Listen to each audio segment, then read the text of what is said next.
Greetings, gentle beings, and welcome to, I think we're calling this Twin Suns, Axis and Rationalize. Axis and Rationalize being the name of the campaign, I guess.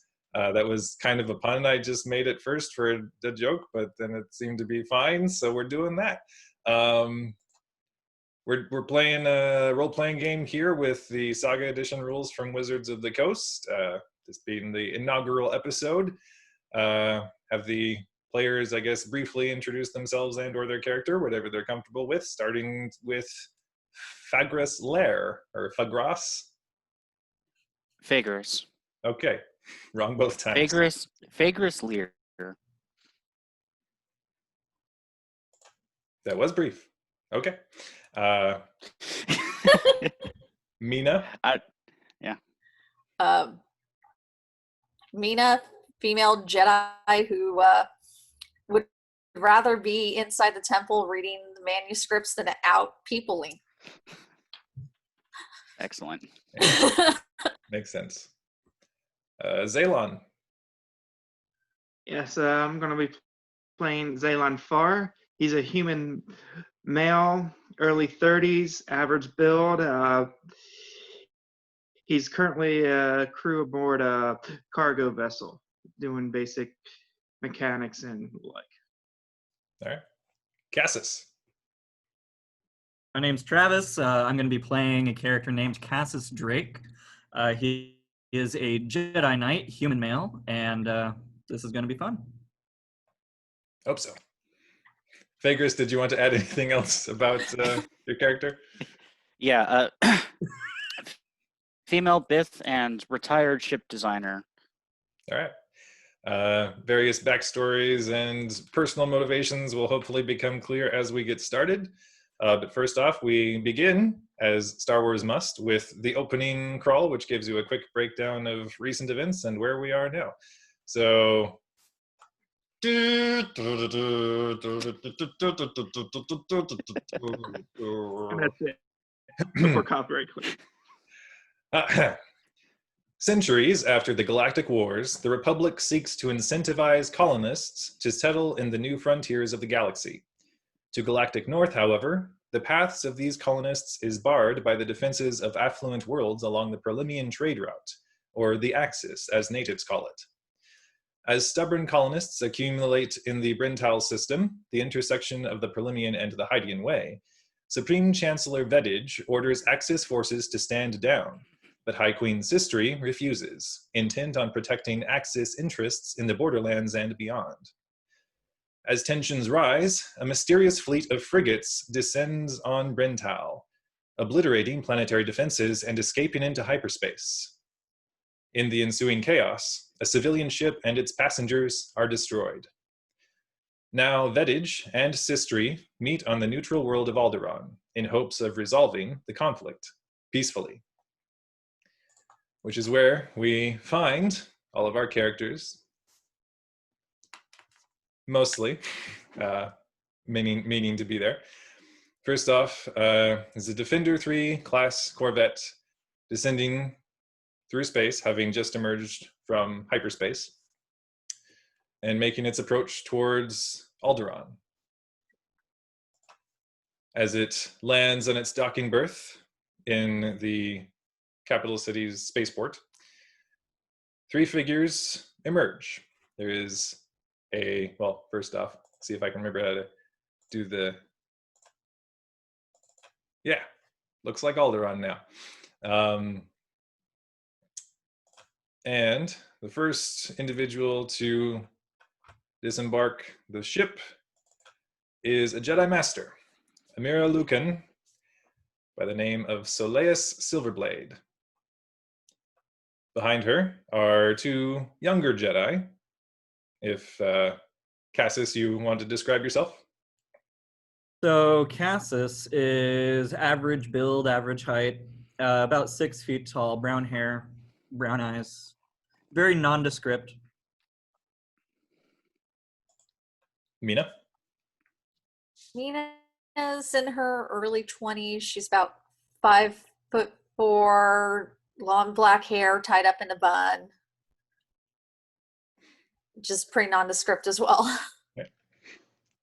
The three of you get off of the ship and find yourselves in the spaceport. Ahead of you, Master Silverblade pauses for a moment. It's always hard to tell where she's looking with the cloth that covers her eyes and the inherent physical blindness of her people. But she pauses and seems to look about. There's someone here we should seek. After pausing for a moment, just continues walking in the expectation that you will be following. Yeah, I'll follow. Same. You both have traveled with Master Silverblade for the voyage from Coruscant with a standard hyperdrive that's probably a day or two's journey. Cassis, you have had meetings with her before. She has actually been a rather sizable presence in your life. Mina, you probably haven't encountered many people in your life so far. But this is one of the Jedi who operates outside the library, and you guess you should probably do what she says. As Master Silverblade moves deeper into the spaceport, she, as you're coming up behind her, you find her speaking with a member of the docking authority here, it seems. And you catch kind of the last few words of her conversation. Anyone here who was present during the conflict at Brentaal? The individual is a human man, a member of the security or spaceport personnel, just shrugs. I mean, there were a number of individuals who made their approach here, Alderaan being declared officially neutral in the rising tensions, but most people have simply moved on, and those whose vessels couldn't move on without heavy costs of repairs have simply abandoned their vessels, and we have yet to clean up the riffraff, as it were. Master Silverblade nods. But I think perhaps you may wish to check your security footage, particularly on Docking Bay 32C. The official looks a little confused for a moment. Very well. You follow him to where he looks over. The Jedi Master just makes a point of moving along with him and is not told to do otherwise, probably because he's aware of at least what she is, if not who she is. And as you follow along, you are soon finding yourselves in the surveillance chamber where quickly Master Silverblade directs him to the correct footage. And yes, it does appear as though on one of the vessels, a certain number of passengers or crew were listed on the appropriate declarations, and apparently somebody has just not left the ship. I'll go down and investigate. Master Silverblade nods, turns to you, and is about to tell you to do so, but sees you have preempted the order. And I suppose I'm following you now, then. That will take some getting used to. I mean, it has been some years since you've taught me. Anyway, I'll go up the loading ramp and as you approach the vessel that is designated the Visory, a certain proximity alert goes off for you, Zaylon. This spawn. Someone's coming. There are, in fact, appear to be 3 robed figures on their approach. Would I assume they are Jedi, or? You do note that sort of actually adjusted on a loop at the back of her robes is of the Jedi Master. There does appear to be the hilt of a Jedi weapon. So I make my way to the access port, stopping at a weapons locker on the way. Do I find anything in the weapons locker? At the, you're still on board the ship, or you're getting off the ship? Yeah, I'm on board the ship on my way to the on the way to the hatch they're approaching. Okay. To meet them. It at the appears as hatch. though your loving, caring crewmates have made off with whatever weapons were available. Assume they would. Excellent. But, Would be Jedi.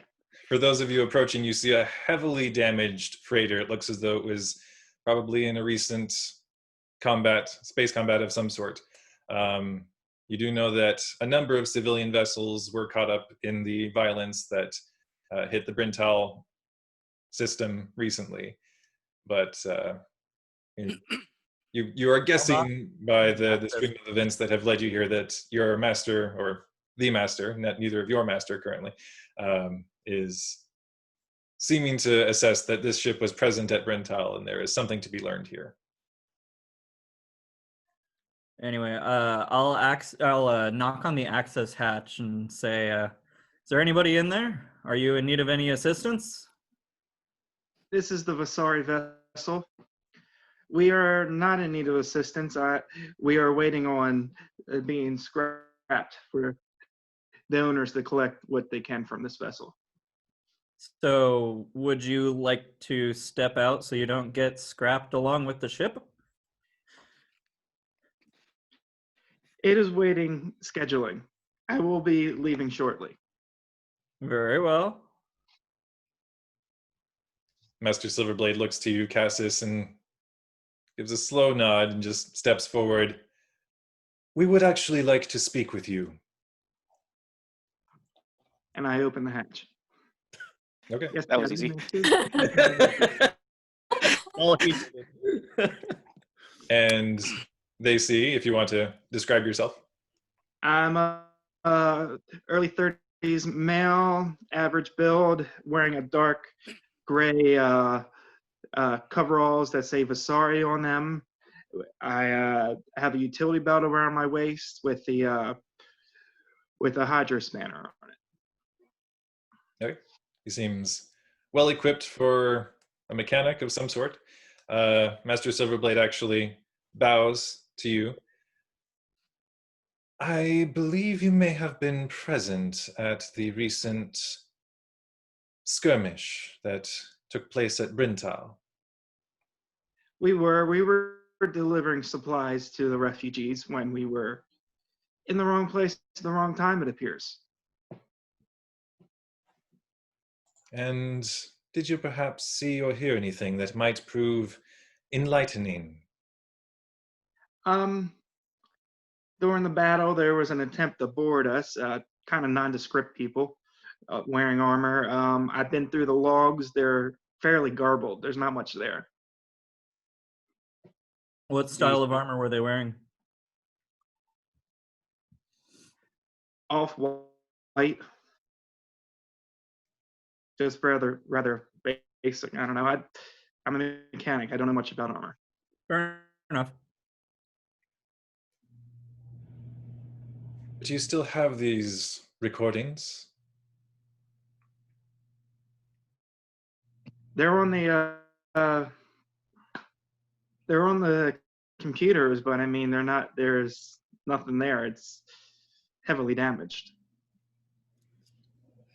Nevertheless, I would like to acquire them if that is agreeable. All right, then let me show you to the bridge. Thank you. So I take the Jedi to the bridge and show him the computer diagnostic, and it's obviously heavily damaged. I can't get much out of that. You're welcome to try if you want. She just looks to you very slowly and says, I find that very hard to believe. You strike me as highly competent.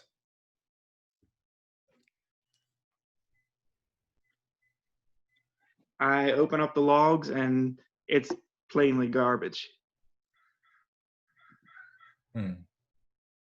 She sort of sweeps her robes beneath her as she takes a seat and just starts slowly, methodically going through. Outside the ship, there does appear to be movement as the spaceport crew officials are gathering around, and one of them even hollers up the boarding ramp. Are we not scrapping this ship then? Master, it's up to you.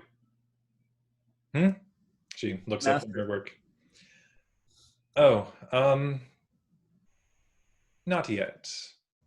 Man, this is to be scrapped in a few days. I'm just waiting to find work and get off planet. It's rather expensive here in Alderaan. I see. Well, if you would accompany us to the palace, we would compensate you for your time.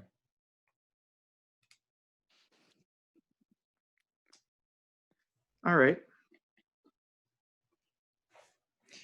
Be sure I'll to follow. bring- She says, be sure to bring anything you think might prove useful. All right, so I stopped by a weapons locker and it was empty.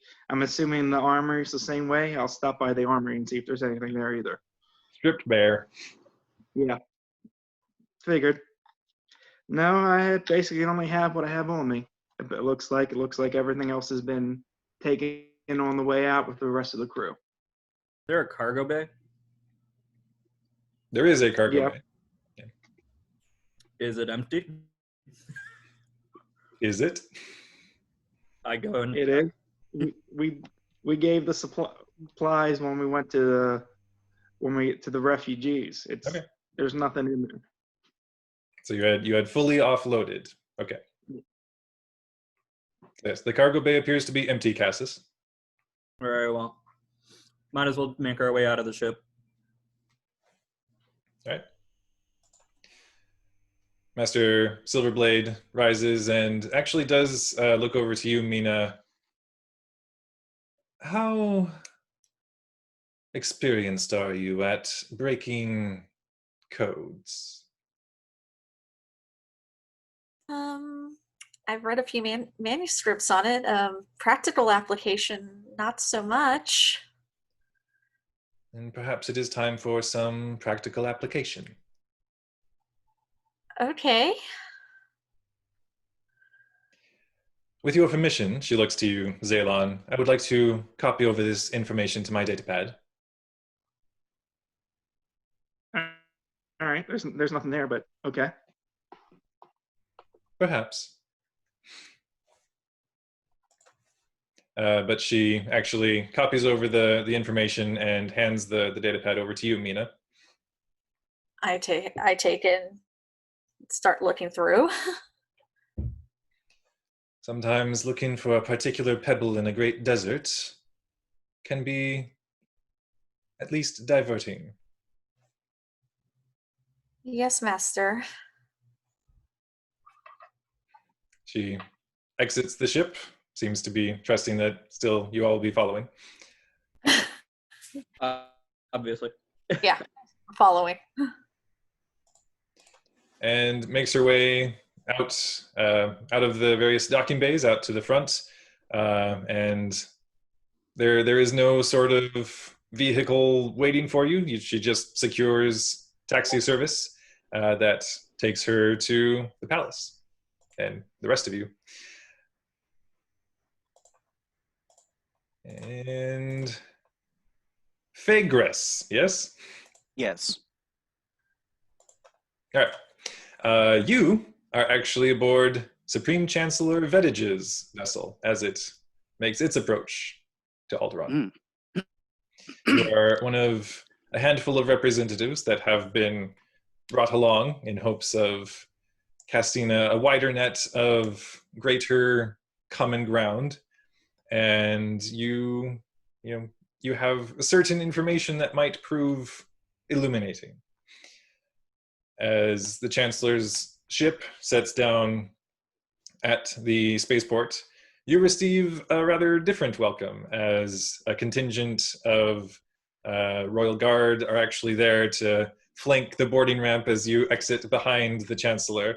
And ahead of you, you recognize the Chancellor, as I can share that.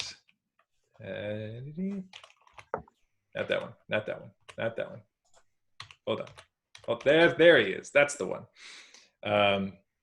He is walking at the front of your group, and waving as graciously as a man can, as tired as he appears to be. But you exit, and as you reach the exterior of the spaceport, there is, in fact, a full retinue waiting to escort you to the palace across the city. You climb into a vehicle along with, actually, the senator of Alderaan, who is arriving with you, kind of to help the show of good faith all around. Mm-hmm. A young man by the name of Yorl Drava, who is the current queen's son.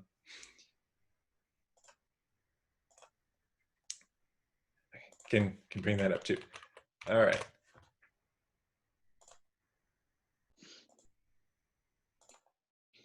There he is. He's a very, very fancy-looking individual. Nice there. The prince formerly known as Yorl. Currently known as Yorl.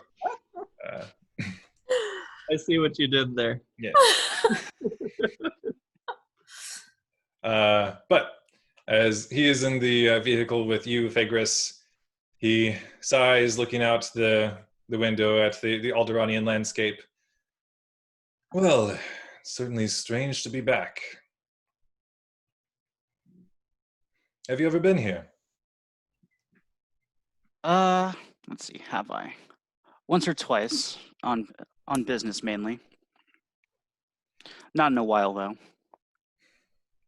I haven't been in a while either, and I spent the most of my life here, but truthfully, not in places as fancy as this. The affluent of Alderaan may not like to admit it, but not everywhere is so lofty. Still, though, I suppose many other worlds have it worse. And I am proud to serve, of course.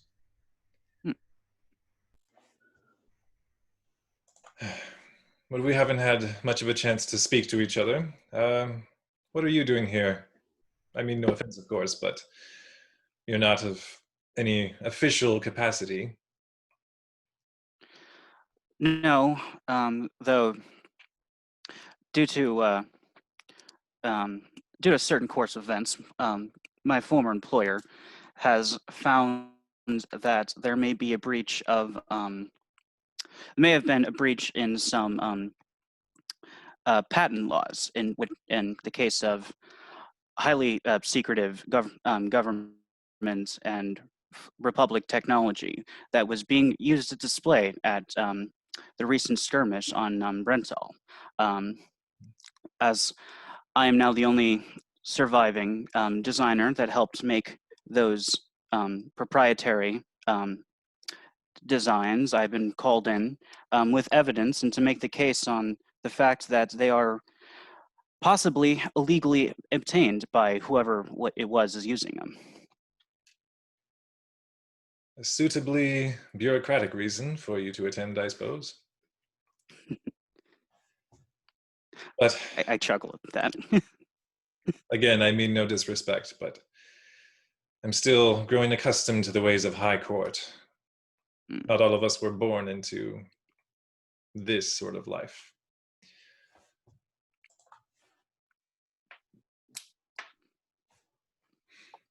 As you push on through the streets in the very high-profile motorcade towards the palace, your various means of transportation actually reach the destination roughly the same time as you all disembark from your vehicles and find yourselves escorted into the palace by very flowingly dressed attendants of the court.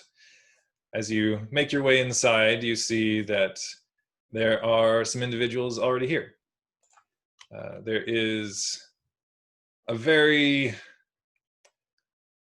not like just shy of garishly dressed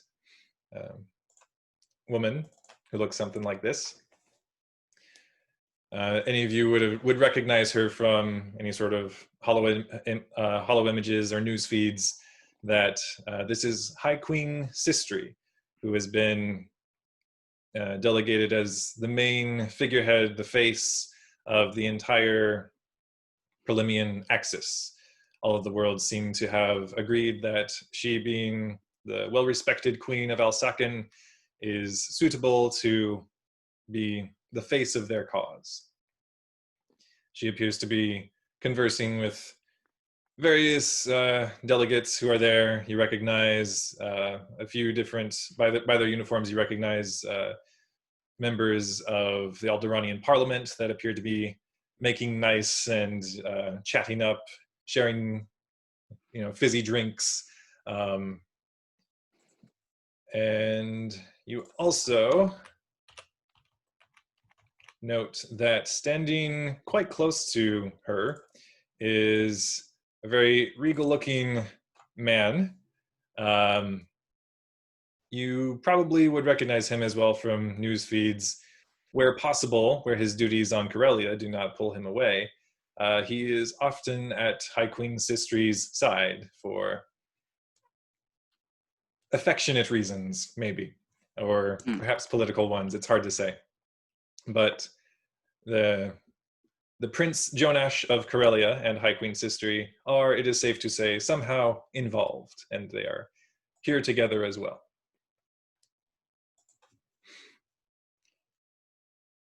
Master Silverblade actually looks over to you, Phaedras, as she enters the palace, and just very, very gracefully almost glides over in the robe that she's wearing, a robe that basically reaches the floor, so it feels like she just sort of drifts across the floor.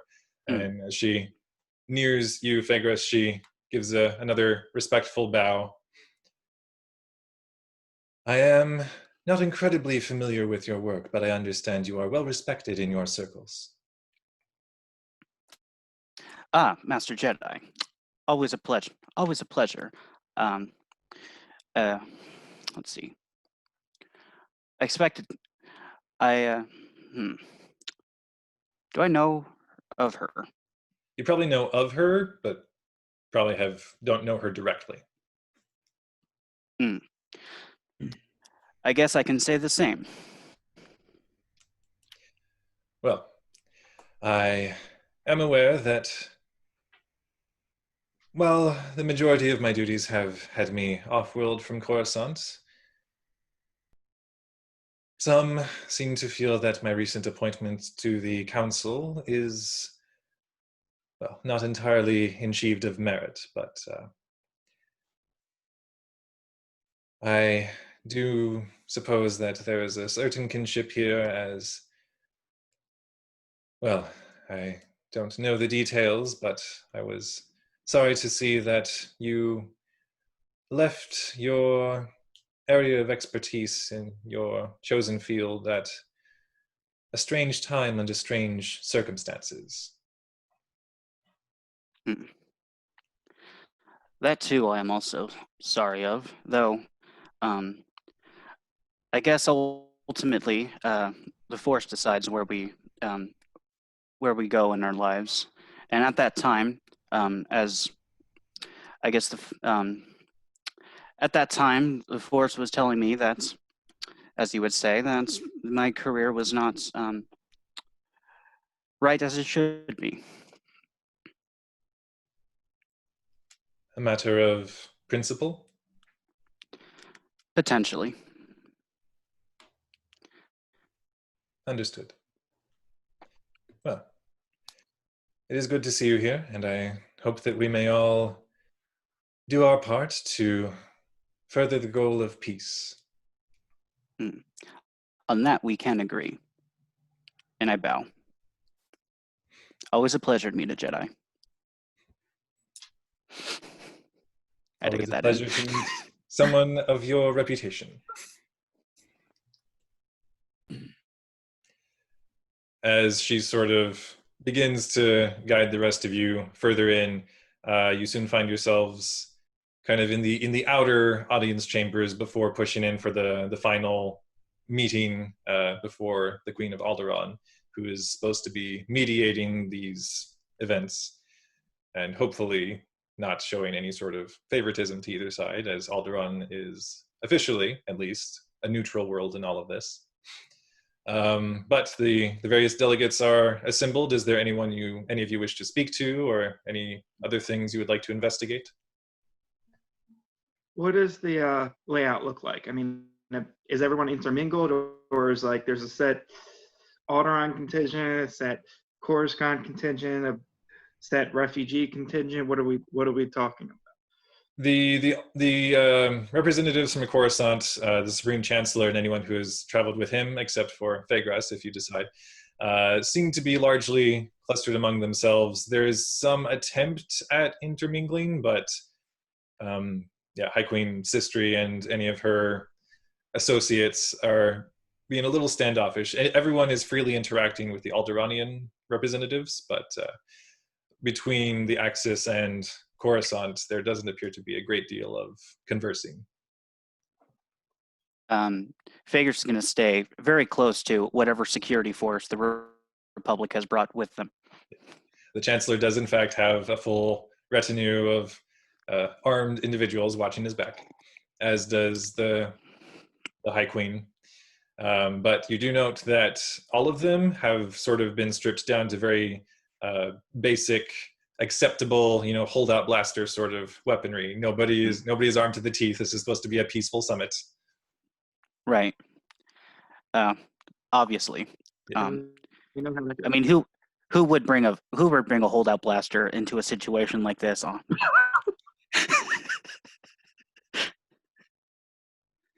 A number of service droids actually are mingling about too, but they're basically just handing off drinks and hors d'oeuvres and sort of just not really chatting with anyone. Is this just like a meet and greet beforehand, or does it look like they're about to actually start the diplo process? Yeah, this is basically like just before the actual summit is beginning. Everyone has arrived, and so Queen of Alderaan, Queen Regent is Shorla Drava, is waiting further in and just patiently waiting for everybody to sort of make their way further inside. But everyone appears to be trying to get in their last little pre-game needles and tidbits. Zaylon obviously knows he's outclassed here all around. He's the private amongst the generals, so he's trying to keep a low profile, but he doesn't really know how to do that with the pedigree. I figure one of the Jedi is going to be tailing you wherever you go. Yeah, so I'm not making any moves to get away. Okay. Mino, why don't you follow that one? I don't trust him. I'm standing right next to you right here.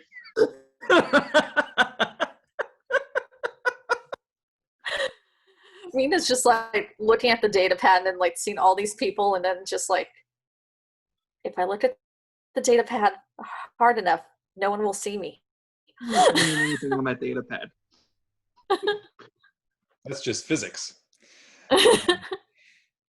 All of you do eventually notice, though, sort of just kind of leaning up against one of the walls, almost into one of the corners, just sort of waving off any service droids who draw near, is fully decked out, de-armed. There are no weapons on this individual, but is a fully armored, at least, Mandalorian. I knew I should have taken that as a language.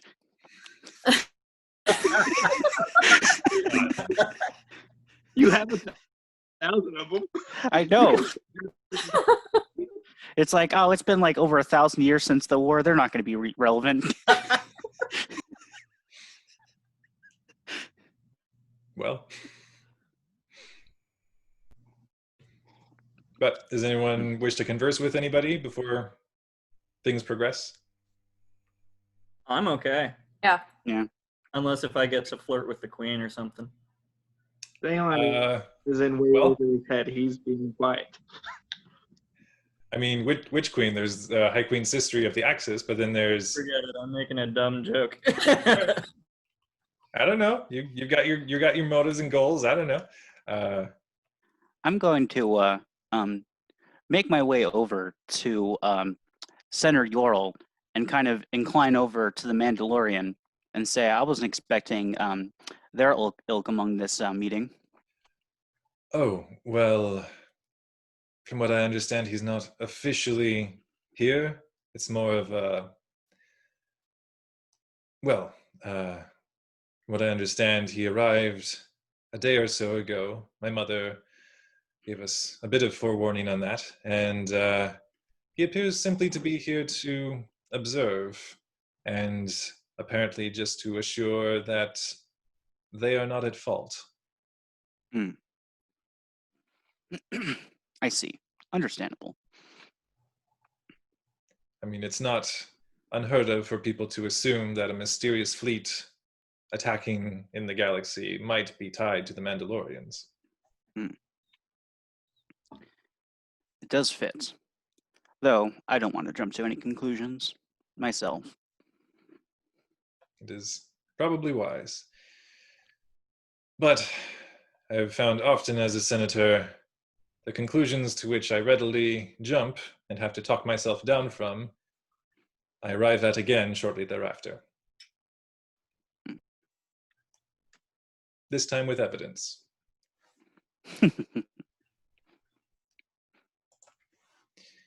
So, as all of you sort of are handed off whatever drink or hors d'oeuvre you wish to take, a chime eventually. I'm starving.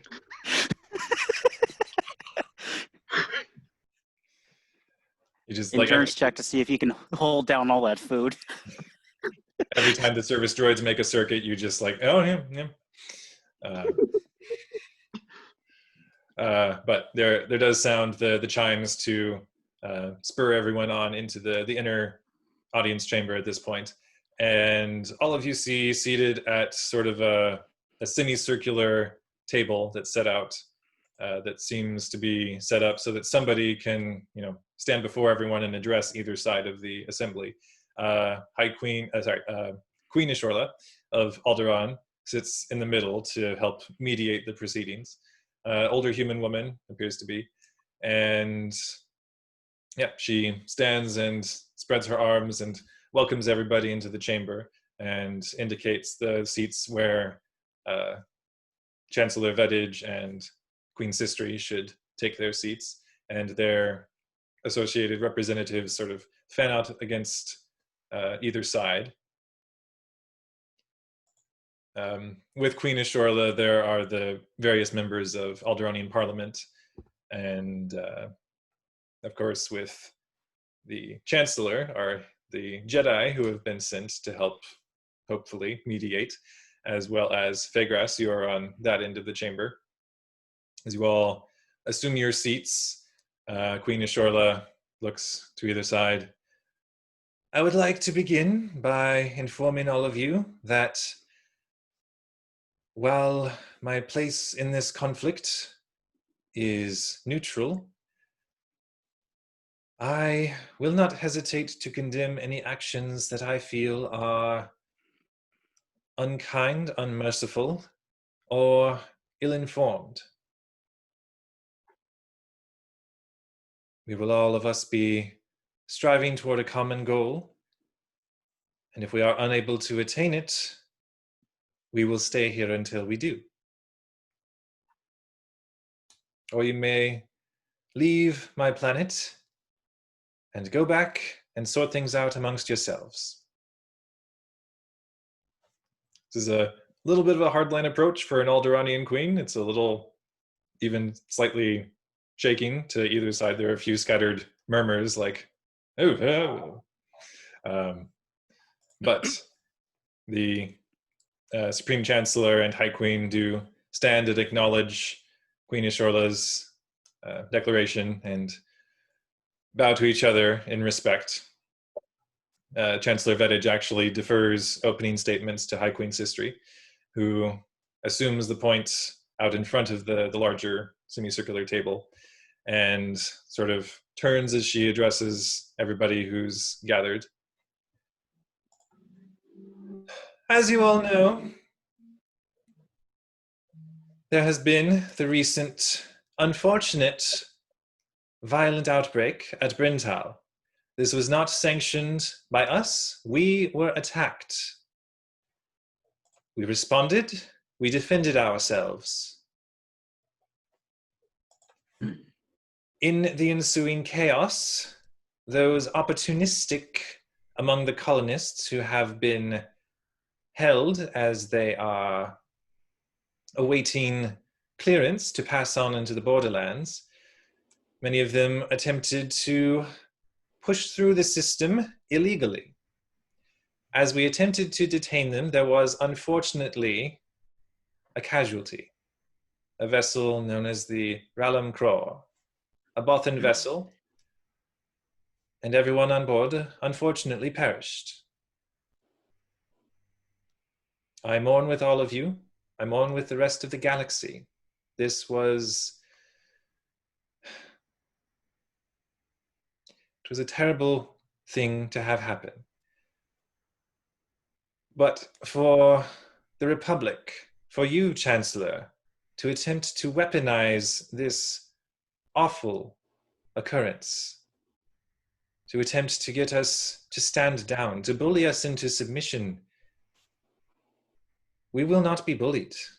We will continue to protect our interests in the Borderlands. Across the Coruscant representatives, there's the as High Queen Systri appears to feel as though she's made her case. She walks back around the table and resumes her seat. Queen Ashorla of Alderaan looks to the Supreme Chancellor, and he tiredly nods and doesn't even stand and circle the table, just looks over across the table, not to High Queen Systri, but to her consort, for all intents and purposes, Prince Jonash of Corellia.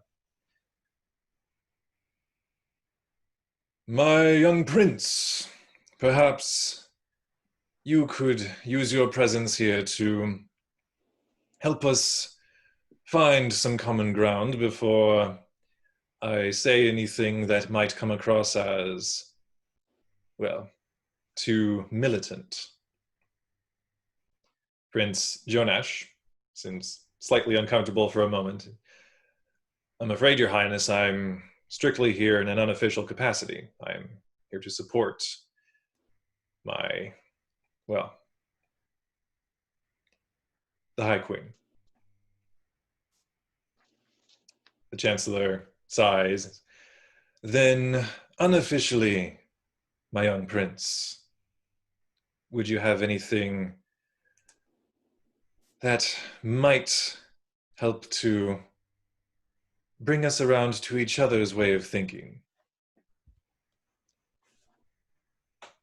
Well, says the prince. Chancellor, if I may speak freely. Chancellor nods, looks over to the High Queen. She also nods. Yeah, you're both wrong. That at least is some common ground. Systri, the Axis is taking this too far. There needs to be some sort of middle ground that you reach with the Republic. And Chancellor, to be honest, you're being a little hypocritical. The Chancellor seems to swallow a few words at first and then says, if you would care to expand on that. Prince Jonash shrugs.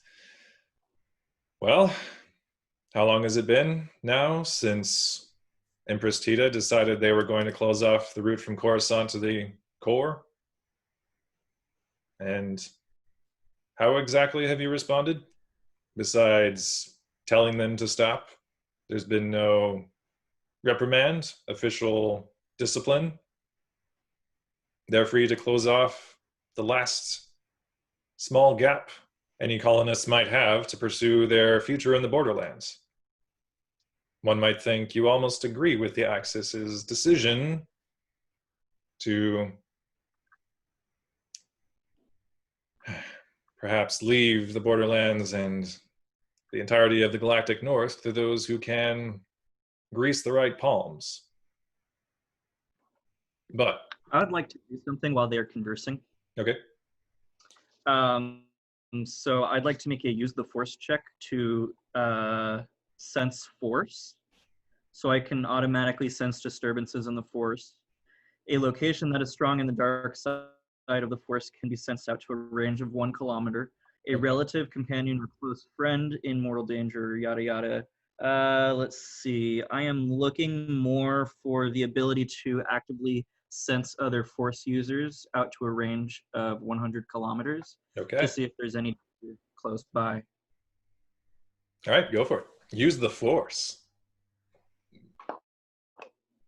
Okay, so the DC is a 15. I add 14 to my roll, and that's a 16. So, Okay.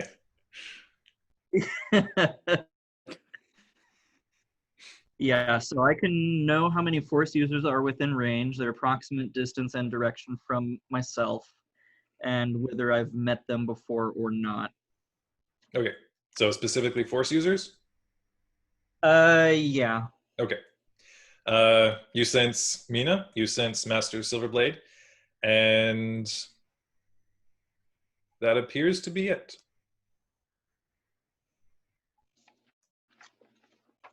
That's all. Okay. As the prince concludes his statements, he just smiles pleasantly enough to the Chancellor and says, "But of course, that's all unofficial." The Chancellor nods in return, and at this point does stand and make his way out to address everyone gathered.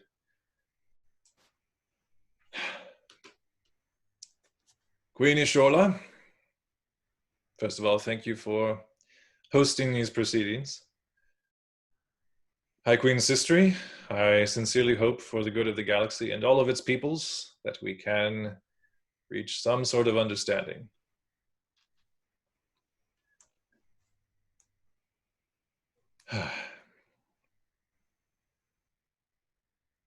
I am relatively new to the Chancellorship. I have devoted my life to serving Coruscant, and that has not changed. But now my duty more formally extends to the rest of the galaxy, anyone who is under the protection of the Republic. This does include everyone out on the furthest fringes of the slice, just as much as anyone who resides on Coruscant under the protection of the Jedi, of the Senate. You ask, Systri, for us to simply redirect these colonists. Oop. Sorry, phone's ringing. Apologies, I'll turn that off next time.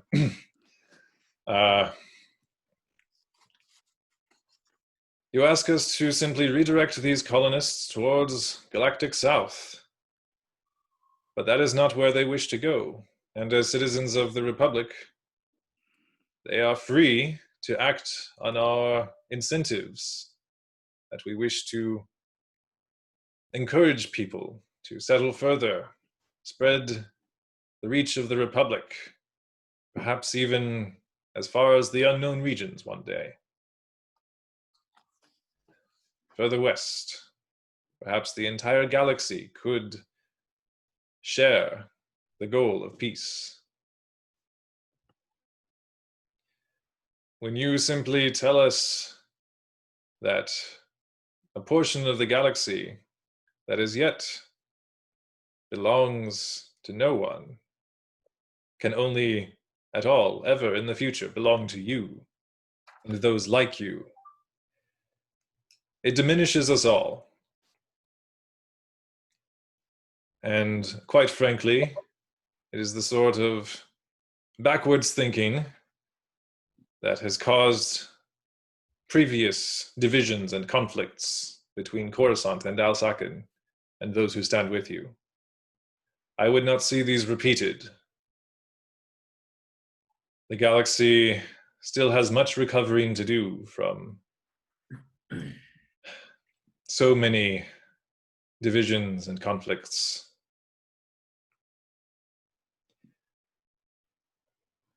If it is proper compensation you seek, the Republic can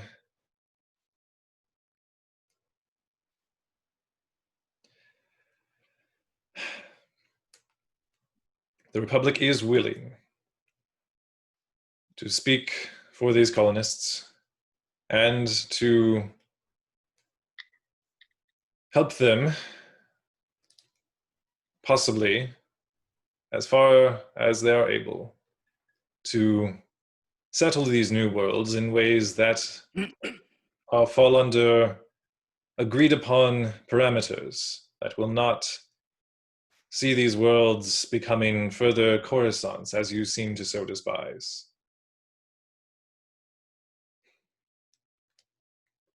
But these are opening statements, and I will leave the particulars to those who are more gifted in the art of compromise. For my part, I must speak for the Republic and its citizens. And to simply surrender on this point would be a disservice to both. He gives another bow, resumes his seat. Queen Ishorla at this point looks to both High Queen Systri and to Supreme Chancellor Vedij. It seems that we are all in agreement that there is at least the possibility of reaching an accord, one that will, if not satisfy everyone, at least appease all sides. To that end, perhaps we should allow those from the Republic, first of all, as the Axis was permitted their opening statements first, to present their findings of the recent skirmish at Brentaal. This is not to determine which of your greater powers is at fault. It is simply to help us find some closure on the matter and move forward. At this, Chancellor Vedij does look over to you, Fegres.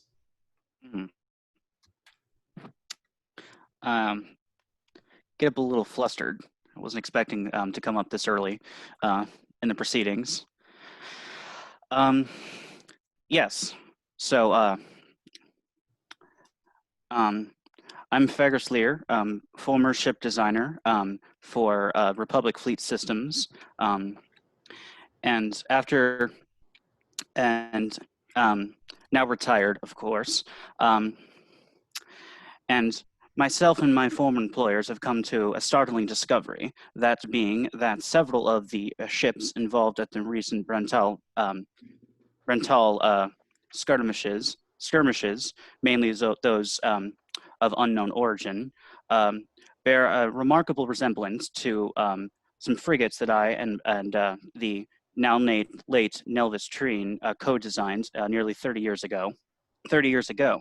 This normally would be more than unremarkable, as these ships, as ships of this nature do tend to get, due to their expensive costs, people tend to keep them around for quite some time in order to get the fullest bang for their buck, as you speak, and get the most lifespan out of them. However, further reports seem to indicate that these ships were relatively new in construction, and as those ships that I had previously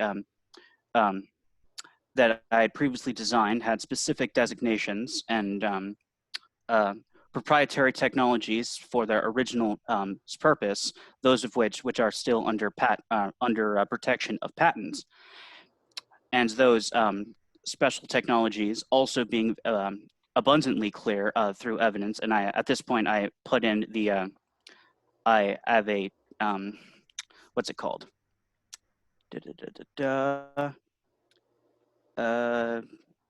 data card with all of the with basically a preset presentation. I add that to whatever screen is it, and I have it run through like the footage and all the subsequent information that I've prepared to make this statement. Yeah, across from the semicircular table on the far wall is a screen that is brought up for such a thing, and one of the Alderaanian attendants actually comes forward and takes the data card and plugs it into the appropriate slot, and the image comes up on the screen. So as you can see, the ships on the left here are the ones that myself and the late Treen co-designed as they are currently used. These ships on the right are the ones at the Brentaal skirmishes.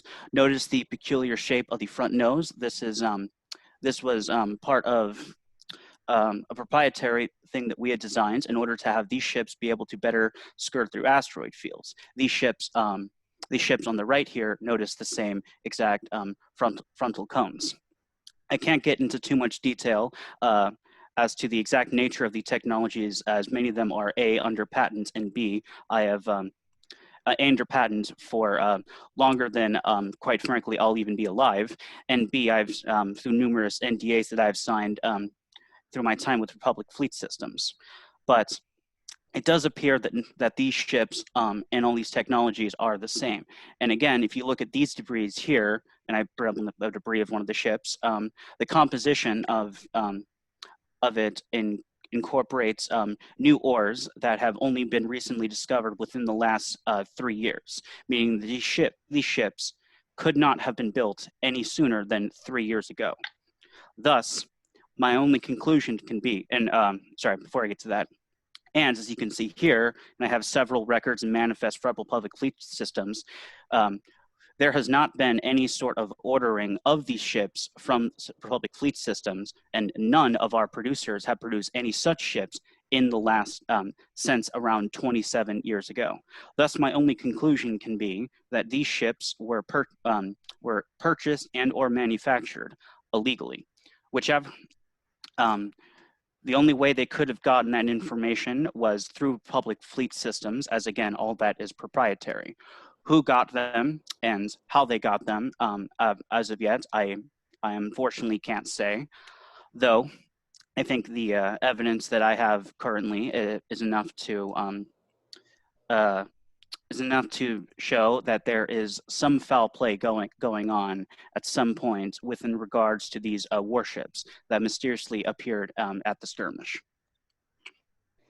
And I sit down. I need a persuasion check for that, or Actually, yes. Yeah, go for it. that's a 26. Okay. Not high enough. You set forth your information in great detail and seem to be rather persuasive in your position. At the end of it, though, High Queen Systri does lean forward. Forgive me, Lear, was it? Mm-hmm. But isn't all that this proves is that if these vessels were manufactured under the Republic, they were done so clandestinely? In my own slight my own personal yes, that is a possibility that I haven't ruled out, though. In my own personal investigations on this matter, going through my old company's records, including those that aren't off the books, I could not find any evidence. All I know is that someone made these ships when they weren't supposed to. Prince Jonash actually leans forward. You said you worked with Treen? That is correct. I originally started. We originally started the two, though, due to personal health reasons, I had to bow out a little bit before the end of their construction, of which he, who was in fact working with me at the time, took over and finished the finished production of them. The name sounds familiar. Did he ever work for any Corellian manufacturers? Um, Would I know this? Can make a knowledge check appropriately. Knowledge, would that be knowledge technology, galactic lore, Uh, bureaucracy? I'd say bureaucracy, actually.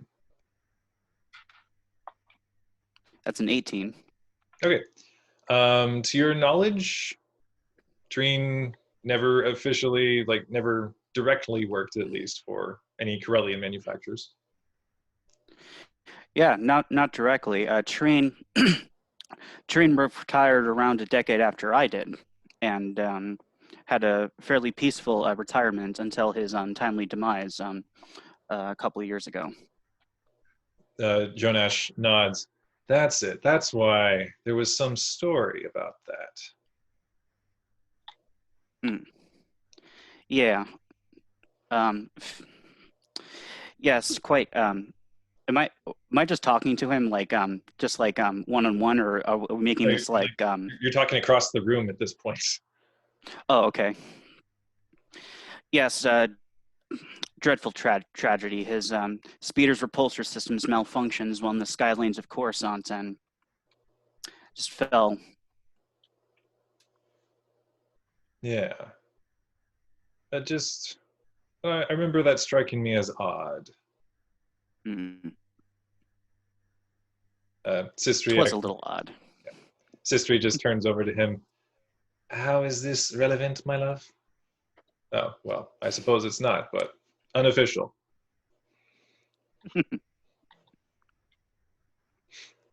At this point, Jedi Master Silverblade actually leans over to you, Zaylon, and are you sure there's nothing you wish to share? I whisper back, on the record, no. You're whispering to Zaylon. Yeah. I'm not sure what I'm doing here. Maybe if I could speak with the neutral party. We may call for a recess, and you may request to speak with Queen Ashorla. All right. Do you wish to I do whispered so? that to the master. I'm not sure what I'm doing here, and I think that perhaps her or maybe someone lesser in her party can explain it to me. Very well. Master Silverblade actually looks over to Queen Ashorla and stands. The Jedi would like to request that we take a short recess. Queen Ashorla looks around. I feel as though we'd only just gotten started, but very well. And sounds the appropriate chime to indicate that there is a short recess in order. Master Silverblade just nods over to you, Zaylon. Do with this time what you will. All right. I make my way over to the Alderaan group. Excuse me. The Jedi Master there suggested I may have been used here, but I'm not really sure what I'm doing. Perhaps one of you can help me? Figure out I was aboard the Visari during the attack. Senator Yoral Drava, the prince, comes over to you. You were at Brentaal? I was. I'm not terribly comfortable being in the Republic's party, even more so the way I was brought here under false terms. But I believe I might have information you would like. And I take my data pad, and I assume he has one on him as well, and I send him the message that I have recorded. Also with the information, I also have I'm not sending him the logs, but I also have the sensor logs from the Visari, and I send them the audio file from the Visari logs. Okay. As he looks through the information, he slowly looks back up to you. I am afraid you will have to stick around if this evidence is to be put forth. Is there a way to extricate me from the Republic's party? We can place you under Alderaanian protection. Yes, please. Very well. This is great. Thanks for the distraction, by the way. Yeah, he quickly keys into his data pad, and simply sign here as he presents you the data pad. And I sign. Very well. Then You didn't read it first? always read I am the document. terrified. I'm going to die any moment. I'm doing whatever I can to try to get out of this situation. Oh, you agreed to become their latest butler. I don't think it's improvement over my current situation. All right. Did you have something, Pegris? I was going to say, while we're in recess, thankful for the distraction. I am going to go to says Laris, if you must know, kind of quietly hush us, so not as many people overhear this as or her and like as few people overhear this. Who are you addressing? Silverblade, Master Silverblade. Okay. Yeah. If you must know, Master Silverblade, yes, I did find that accident to be quite suspicious, in that not only did I know him in his time of being an engineer, that he valued more than anything reliability and ease of maintenance, a value which he took into his own personal life and hobbies. I find it highly suspect that he just simply let his repulsors fall into such a state of repair that they would fail like him, as the official story reports. As I also find it interesting that although that his outspoken nature, due to his outspoken nature, that he would meet an untimely demise right around the time that these legal ships would have been put under construction. Though I'm also acutely aware that with his death, I'm now the only surviving member of the original team that produced those ships. So you must understand my unwillingness to make any of these accusations known publicly. And you're telling this to Master Silverblade? Yes. Okay. She nods. Is this a matter you're hoping to bring before the Jedi? Potentially. Understood. I am new to the council, but I will do what I can to help put the matter through, if it comes to it. As long as this doesn't get out too far. I may be near the twilight of my life, but I would like to enjoy as much of it as I can.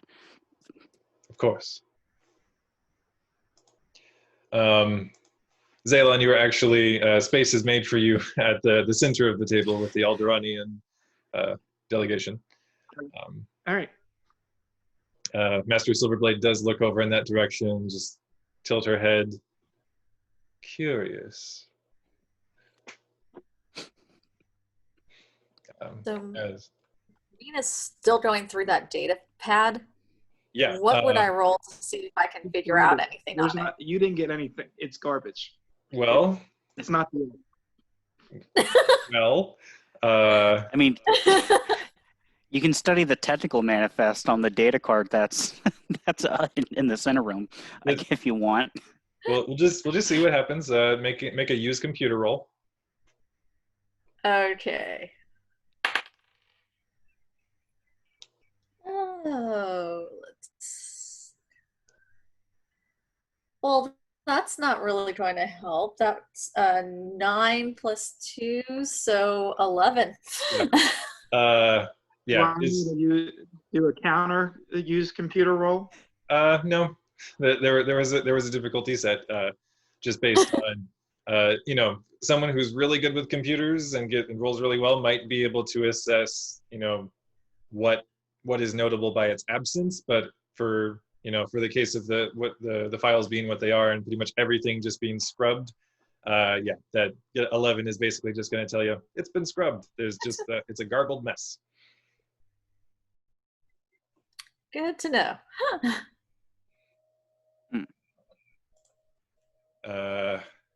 As the chimes sound after a few minutes to indicate that the proceedings are going back into motion. Actually, just before then, can I do one thing? Go for it. All right. I'd also like to make another use the force check to search my feelings. The DC says it's set at 15, but I can take an automatic 10. So if I add 14, I automatically pass. I'm basically trying to feel if we continue with these negotiations, that if it will field favorable or unfavorable results if we just let it go on its own course. Okay. You are. And it's just the immediate future, not any lasting consequences. Like if we're to stay here in the building. You are sensing that in the very immediate future, so basically just as things start up again, things are going to take a turn for the worse. I'm immediately going over to Master Silverblade and say, something is very wrong here. Well, I sensed it too. Is that Perception to see if I hear what they're talking about. Yeah, go for it. 14. You note that Zaylon looks agitated as he goes over to the prince, but you're not able to grasp precisely what goes down.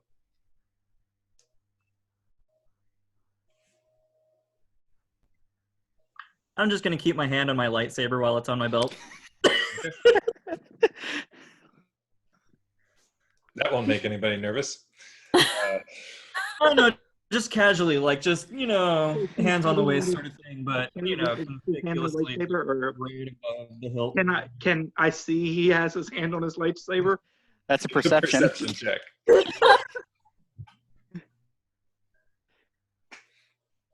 This is great. The party already doesn't trust each other. Don't you say anything. Don't you? 9, so 18. Ooh. No, I'm just looking around, man. Right. You do note that the young man Jedi does appear to have faintly pulled back his outer robe and is just resting his hand there. Oh, great. I'm going to die. Yeah. You're going to die.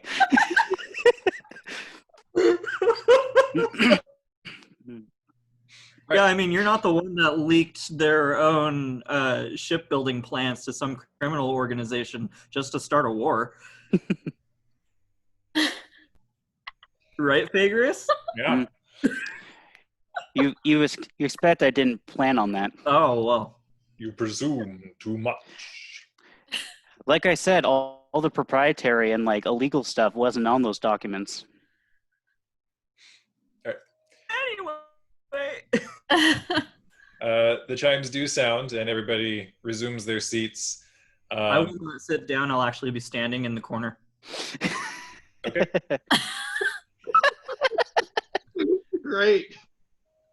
All right. As things reconvene, Prince Yorl actually stands up from beside his mother and motions over to the attendants managing the presentation screen. I believe we have had some recent intelligence come to light. If we could play that before the assembly.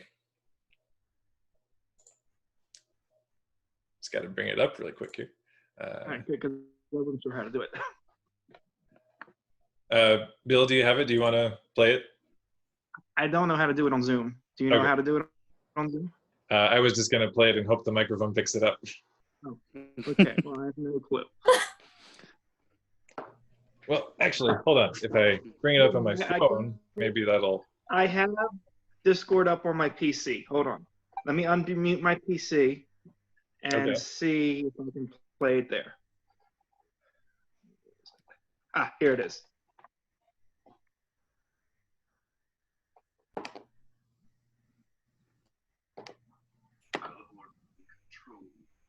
Resume your place in queue or prepare to be disabled.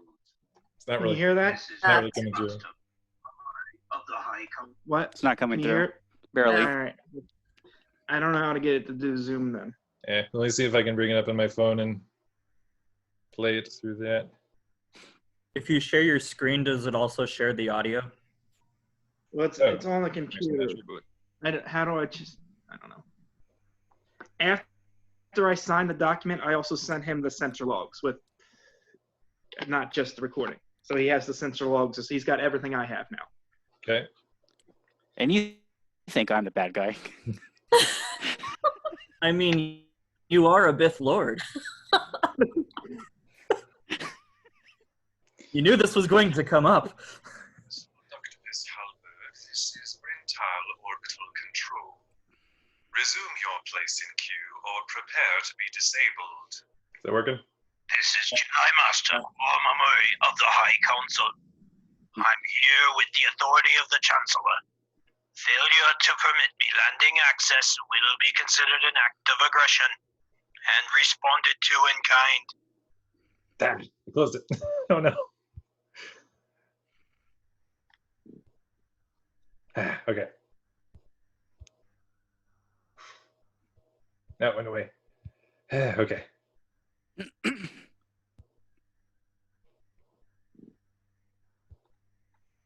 Vessel Dr. Miss Negative, Halberd. We have not agreed to Jedi intercession. Power down immediately or our defense stations will open fire. So be it. You choose painful instruction over peace. Sir, we have 18 unknown vessels entering the system. They're powering weapons. Submission or death. Okay. Hopefully you're able to hear most of that. And Zaylan's just trying to cower up and kind of hide behind people so Jedi can't see him.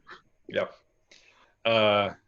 You do note both Mina and Cassis, as the recording is playing, Master Silverblade just has a very taut sort of expression and is managing her breathing with difficulty. Prince Yoral stands up again. This appears to be an exchange between Jedi Master Gwa Mamuri and the Brentaal orbital control. He arrives and demands that they allow him landing access. They refuse, and shortly afterwards, the mysterious fleet arrives to bombard Brentaal defenses. He looks over to Master Silverblade. Master Jedi, we are to remain impartial in these proceedings, but I'll admit that this does not look good. High Queen Systri at this point doesn't look triumphant or vindicated at all, just this almost studious look on her face. And Master Silverblade actually slowly stands. As some of you may have heard, I was recently appointed to the Jedi Council after a rather sudden vacancy.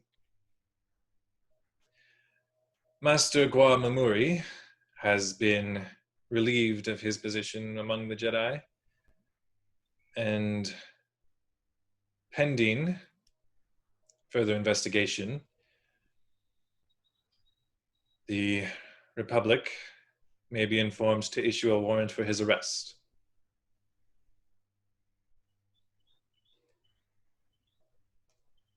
As I had assumed his place, the rest of the council was not convinced that I should be the one to attend this summit, but I felt I should answer for the actions of my predecessor. Master Guamamuri has a reputation of acting swiftly and severely, though not with anger. We do not believe he has fallen to the dark side, and we will investigate this matter further. But we would request that the Republic allow us to, at least initially, conduct this investigation as a Jedi matter. Chancellor Vedij slowly assumes his feet and Queen Systri, I apologize. This facet of the situation was unknown to me. And I'm afraid we will not be able to honor the Jedi's request. We will be conducting our own investigation of Master Guamamuri's activities. Queen Systri at this point holds up a hand. This may have not been known to you, Chancellor, but it was known to us. I simply wonder who it was who brought this information before you.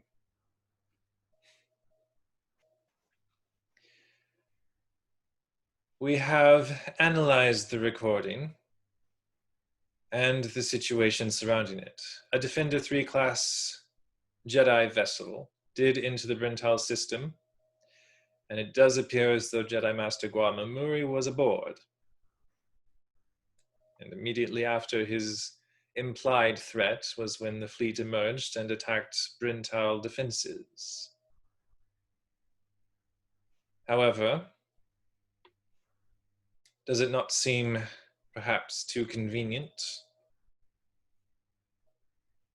The Chancellor nods. Yes, I'm surprised that you also see it that way.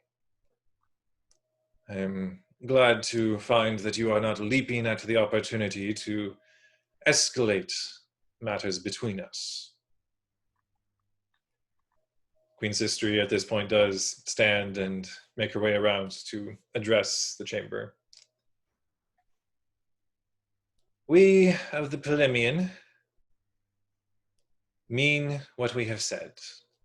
We do not want this to escalate into full-on war. We simply mean to protect our interests in the Borderlands and beyond. To that end, we would like to aid in your investigation into Master Guamamuri, however we are able. Perhaps we'll be able to help you track his movements. Chancellor nods. Then perhaps we need to call for another quick recess so that we may see about properly combining our resources in this endeavor. Cassis, for you, as you have reached out into the Force and felt as though things were going to take a downturn, this seems awfully mild. But you still have the feeling. But it doesn't feel mild at the same time, if that makes sense. Yeah. Like, I mean, personally, I had absolutely no idea about the Jedi Master, but I'll go over to Master Silverblade and start talking to her, if that's all right. Yep. As the chimes of recess sound once again, you're all free to interact. How come I wasn't informed of Jedi Master Bill Murray's departure? What was his name again? Guam something. Guamamuri. Guarmam. G-W-A-R-M-A. Murray, okay. My bad. How come I wasn't informed of his departure? Was he ousted, or did he just vacate his seat? He's been relieved of his seat on the council, pending investigation. Unfortunately, we have been unable to locate him. So because he's been missing is why you've let the seat turn over, of course, to yourself. My appointment was not my decision, but the rest of the council felt that we needed to... Oop. What? Okay. All right. I think we're good. The rest of the council decided that we needed to present a unified front, and that leaving a seat vacant on the council would open inquiry.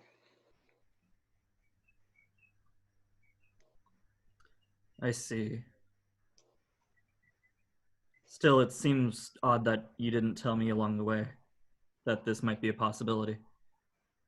My apologies. It was decided that those only of the rank of master should be made aware of the full extent of events. And I suppose including me as well as Mina. I do not believe you have yet successfully trained an apprentice. No. I'm not making the assumption that I would be made a master, but I'm just saying that as those privy to the information. You are here for a reason, and that may shortly become clear. But for now, I would ask that you trust me a little further. Fine. Thank you. Suppose that's all. Master Silverblade does ask you, Mina, have you made any progress with that data? No, it seems to be all garbled up and I can't do anything with it. I suspected as much, but thank you for the attempt. Let's see. Never mind. Okay. Okay. As you're all standing about in the short recess, it is at this point, Cassius, where because you had reached out before, you there's the faint prickling at the back of your neck, and I would have done it again too, by the way. Okay. It heightens just as one of the serving droids is making its way over towards the Chancellor. I'm gonna make my way over to the serving droid. Okay. And try to intercept it. Go ahead and roll initiative. Everybody roll initiative. We'll Yay! Hey! I'm so glad I trained in it. 26. Ooh, excellent. 7! 26 as well. Perfect. 7 is what my bonus is. 13. Okay.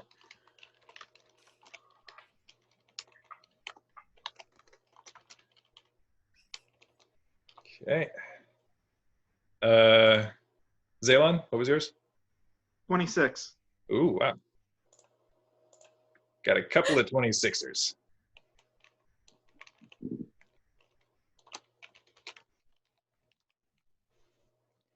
All right. And then, Do you need the higher dexterity? sorry? Do you need to know who has higher dexterity to know Yes, who goes? I do, because you guys got the same thing. Okay. So for anyone watching in various systems, if the same result is rolled for initiative by more than one player, you can compare dexterity to determine who might get the slight edge in going first. And if that evens out, I'll probably just say, you act at the same time, we'll figure it out. But, so I have a score of 15. But you broke up there. What was that? 15. 20. All right. Then Zaylon will be You going... maxed out your dexterity? Dang. He's a mechanic.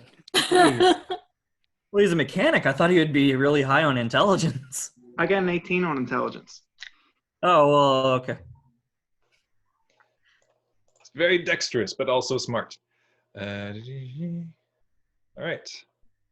And that is their result. So, Zaylon, you abruptly see the young Jedi man just start to move swiftly over towards one of the serving droids that is approaching the Chancellor. As Has a guard been assigned me, or they said I was going to be under protection? How quickly did that take effect? there are Alderaan guards sort of flanking the delegation. All right, I guess I hold my turn. I don't know what he's doing, so All right. nothing's happened yet. Yep. From your perspective, he's just moving your way, moving his hand toward his lightsaber. We have guards between me and him, and I don't really know where to run. Yep. I prepare to run if that's the thing. All right. You take a swift action, prepare to run. And Cassis, that brings it to you. So I'm going after a droid with, like a serving droid, right? Yeah. So it's holding like a platter. What does it have on it? It has like one of the trays of refreshments that it is bringing about.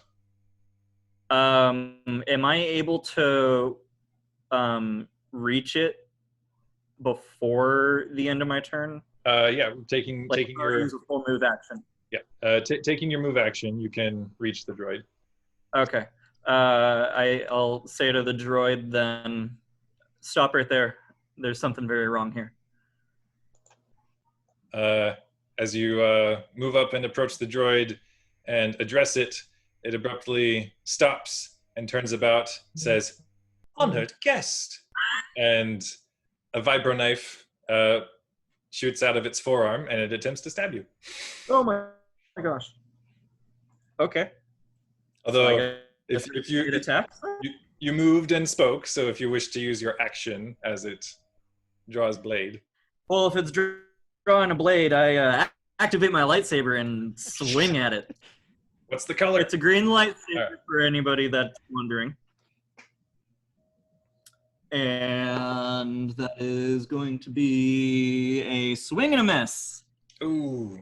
Vroom, the not an serving droid just sort of leans out of the way, just, it, like sort of obscures your vision enough with the platter as it flips between you, and you're not able to quite score a hit as it lunges at you in response with the knife. Lovely. Yes. That is going to be, it rolls a 2, lunges at you. And you just manage to dodge out of the way as it sort of like faintly scores along the threads of your robe. Is at this point that all of you see that around the chamber, a half dozen serving droids at this point have sort of toppled the trays out of their hand, and vibroblades are emerging out of their forearms as they lunge toward various members of the delegations. Agreed with the dog. Right. One of them is going to attack the Chancellor. Ooh. Well, the Chancellor's dead. I wanted to be the Chancellor anyway. And does hit. There's a faint spray of red as one of the droids just slashes across the Chancellor's back. The guards at this point are moving into action, pulling their small blasters and blades. One of the droids is also going to go for Queen Ishorla and misses. She just manages to flail, and like the broad sleeves of her dress just sort of flash in front of her, and she manages to deflect the blow. One of them lunges for High Queen Systri and does manage to hit. Ooh, that's a stab in the gut. That's right, shanks right in the middle. Systri staggers back, and one goes for Prince Jonash and lands a faint hit across his side. He actually, as one of the droids moves to attack the Corellian, Prince Jonash, you note just he reaches beneath his cloak and brings out to defend himself. He has 2 large Corellian cutlasses. And one of them goes for Prince Yorl and misses as he just kind of moonwalks out of the way. No, that's Michael Jackson. Never mind. Right. All of the droids have lunged in and made their attacks. Master Silverblade at this point activates her own blade. The various guards around are springing into motion, but it is Phagras's turn. I shall also, thanks to my concealed holster, I can pull up my concealed holdout blaster as a move action instead of a standard action. Yeah. I knew I should have searched you.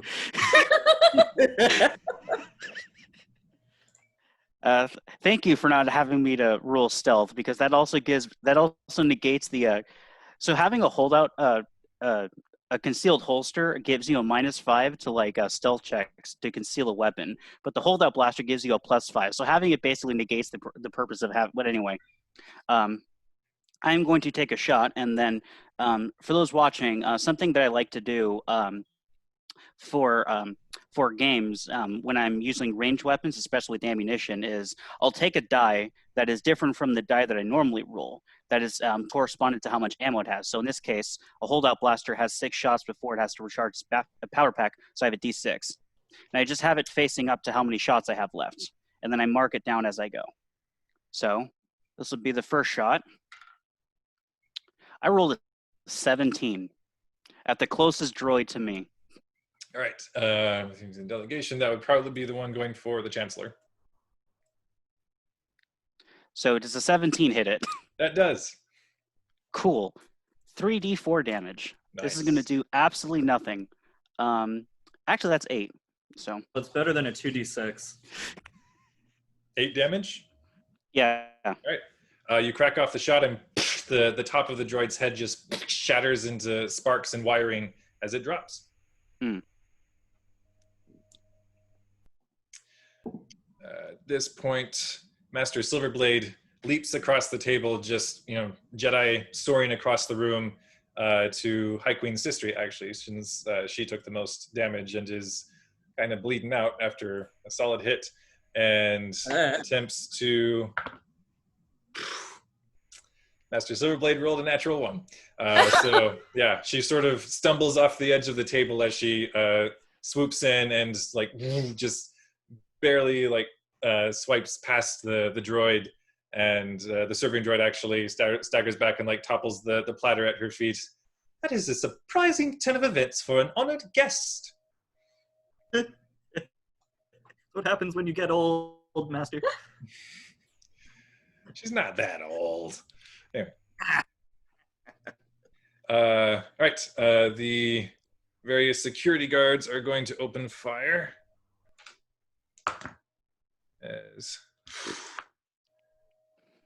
Well, 2 of the droids get blasted out by the guards and topple to the floor as the Chancellor, the princes, the queens are being pulled back and defended. And then is going to be Mina. Mina's turn. Mina's going to also head towards Queen Systri with a med pack ready. And please let me see if I can get a DC of 15 or above. 19. Yes, finally I found the dice. Yeah. So let's see. The creature regains number of hit points equal to its character level +1. Okay. Yeah, you have managed to bring her back from not quite the brink of death, but she was hurting. All right, Mina, your first time out of the Jedi Temple archives, you're just like, oh, I know what to do with this. I've got this. I've trained in this. Just like the simulations. Watch those wrist knives. Anyway, Yeah, so you managed to just sprint across the room, pulling out your med pack and drop next to High Queen Systri as she's gasping and leaning back against the semicircular table, and just quickly help to patch up her seeping wound. And at this point, the main door to the chamber just is thrown inward, and a Mandalorian is there with a gun. As they tend to be. Yeah. Yeah. Oh, he cracks off a shot, and his blast catches one of the droids, and it like metal shards spray as it's thrown back against one of the walls and topples to the floor. That's a good Mandalorian. There were 6 droids starting out. 4 of them have fallen. At the top of the round, 4 more are going to come in from side doors, also with knives, and attempt to lunge for the various delegates. But it is going to be Zaylon's turn.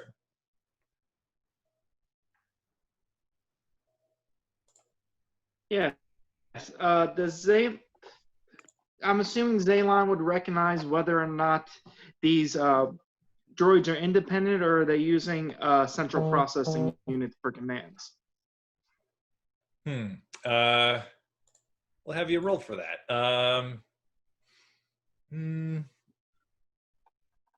Yeah, make a mechanics check just to get a quick sense of their wiring.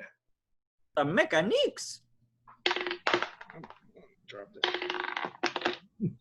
9 + 9, 18. Okay. In your quick assessment of these droids, you look as though they, you feel as though they probably are controlled by some sorts of central processing unit. However, you also note, like with an 18, that's high enough to also get a quick sense of, but they seem modified somehow. All right. You don't say. I would assume, even if they're modified, if I disrupt their command frequency, it would at least give a second or two before they reboot. So I'm going to take out my device and fill the frequencies and disrupt their command frequency. Okay. We'll call that a. Is that a specific talent or skill that you have? Well, he's a mechanic with slicing skills. I'm assuming it would fall under something. Yeah, I was going to call it use computers, but I was wondering if you had like a specific talent to help you with that. Use computers too. All right. 7 + 9, not as good, but 16. Okay. You seem to send out some sort of scrambling noise, static through the air. It does appear to momentarily cause a hiccup in their systems, and it'll probably affect their combat ability. Already, these aren't combat droids, so they're not incredibly well outfitted, but you feel as though you have probably dampened their abilities somewhat. Then we are on to, unless Zaylon, do you want to move anywhere, or do you want to stay at the back? As long as my guards are intact, I'm staying between them. Yeah, the guards are still there. They just have their weapons out and are trying to fire across the chamber. Yeah, I might crouch. I don't know. If I think I can get some cover, I might crouch. All right, you sort of shrink back behind the Alderaanian guards. It might give you some cover should it come to that, but the droids are attacking with blades, so they would probably get up close anyway. But then we are on to Cassis. How many assassin droids are currently next to attacking the nobles? 2. 2 of them? How far away from how far away am I from them? Since you had kind of moved to the middle of the chamber, a move action would get you to either side of the room to where the droids are attacking. So about 30 feet? Yep. Okay. So for my standard action, I am going to make a use the force check to activate one of my force powers. It's going to be draw closer. It is one of my lightsaber form techniques. The lowest DC for it to succeed is a 15. I already get a 14, so basically if it's a nat 1, then it doesn't work. So I rolled a 12 plus my 14 for 26. If my target is of a huge or smaller size and is neither grabbed nor grappled, I can pull it to the nearest unoccupied space adjacent to me, and then I can make a single melee attack with my lightsaber against it. Right. So I'm going to pull one of those 2 droids right to me and then make a melee attack. All right. You reach out a hand across the chamber and pull through the force. One of the droids is flung through the air towards you, sort of catches one of its feet on the large circular table, and it spins slightly off kilter, but you deposit it in front of you as it's off balance, and you make your attack. I rolled a 13 on the attack. Which, total? That's the total? Yeah. All right. That'll just hit. Okay, good. All right. And then the damage is going to be 11 energy damage. All right. As you deposit it in front of you and it sort of stumbles, you just anime samurai move past it and just shing, come on the other side of it, and it just is bisected and topples. The one that was attacking me before, is that one still next to me? That actually was one of the ones that the guards shot because it was closer to the center. If that's the case, then I am going to, as a move action, use the force to move a light object. I'm just going to take one of the platters, and then for a DC of 15, try to fling it at one of the droids. So if it's not a nat 1, I basically get it. I rolled a 10, so 24 total. And then, yeah, what the reflex defense of it, I'm just assuming is 13. So since that beats it, I roll 1d6 bludgeoning damage. And that's just going to be 4 bludgeoning damage at the other droid that's attacking another noble. 4? All right. That droid, you fling across, what are you throwing at it? Just one of the platters. All right, so you just reach down and and it clings up against the metal of one of the droid's craniums. It bashes it in, but as it staggers, it slowly just turns its head around. Was the hors d'oeuvre not to your liking? And then, since I still have a swift action, I am going to use the force again to sense my surroundings. The DC is going to be 15, so if it's not a nat 1, which it is a nat 1, so forget the rest of my turn. You're too distracted by all of the chaos in the room that's happening, and the fact that you just saw Master Silverblade move in and just whiff. That just threw you off. I laughed inwardly at that. Yeah, so I'm still in the middle of the room. That's the end of my turn. All right. I can't believe I told her to get the people that were killing engineers off my back.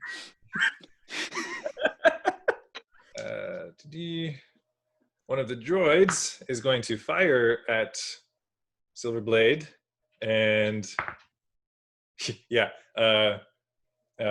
it appears to have snatched up one of the guard's blasters and cracks off a shot at Master Silverblade, and she just brings up her lightsaber and pew, sends the shot right back and blasts its head open. Another one. Ooh. 2 of them do manage to lunge forward. One of them hits Prince Yorl. One of them hits actually the Chancellor again. Okay, really low damage rolls, which is good. But both the Prince and the Chancellor are bleeding from minor cuts and trying to fall back behind their guards, who are trying to just interpose themselves and either bash the droids or blast them apart. The remaining droids, one of them is actually going to move in and try to attack you, Cassis. Yay! What is your reflex defense? 14.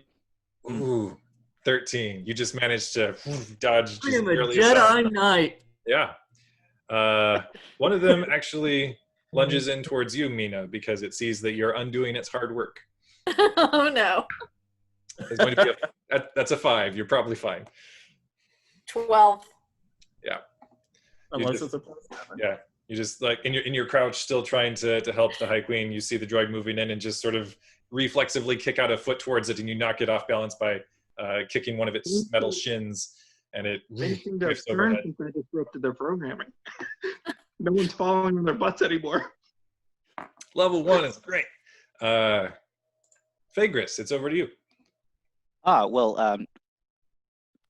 So now that I have now that I don't have to waste my move action drawing my weapon, I'm going to find the closest thing to cover, and in this case, put as many tables between myself and where the droids are coming from as possible, and continue to shoot at the closest one, which I guess, since the last closest one was the one attacking the Chancellor, is also going to be the one attacking the Chancellor. Yep, once again. So I've got 4 shots left. That's a 7, so never mind. Yeah. But you know what? I domed the first one, so I'm already doing better than I thought. Yeah, the shot goes wide and pings off the wall. Then I believe we are on to... Yep, the guards are going to strike back, as it were.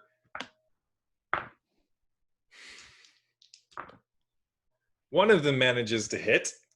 He actually targets the one that was already damaged by the plate that you threw, Cassis. And yeah, managed to just punch through the rest of the head.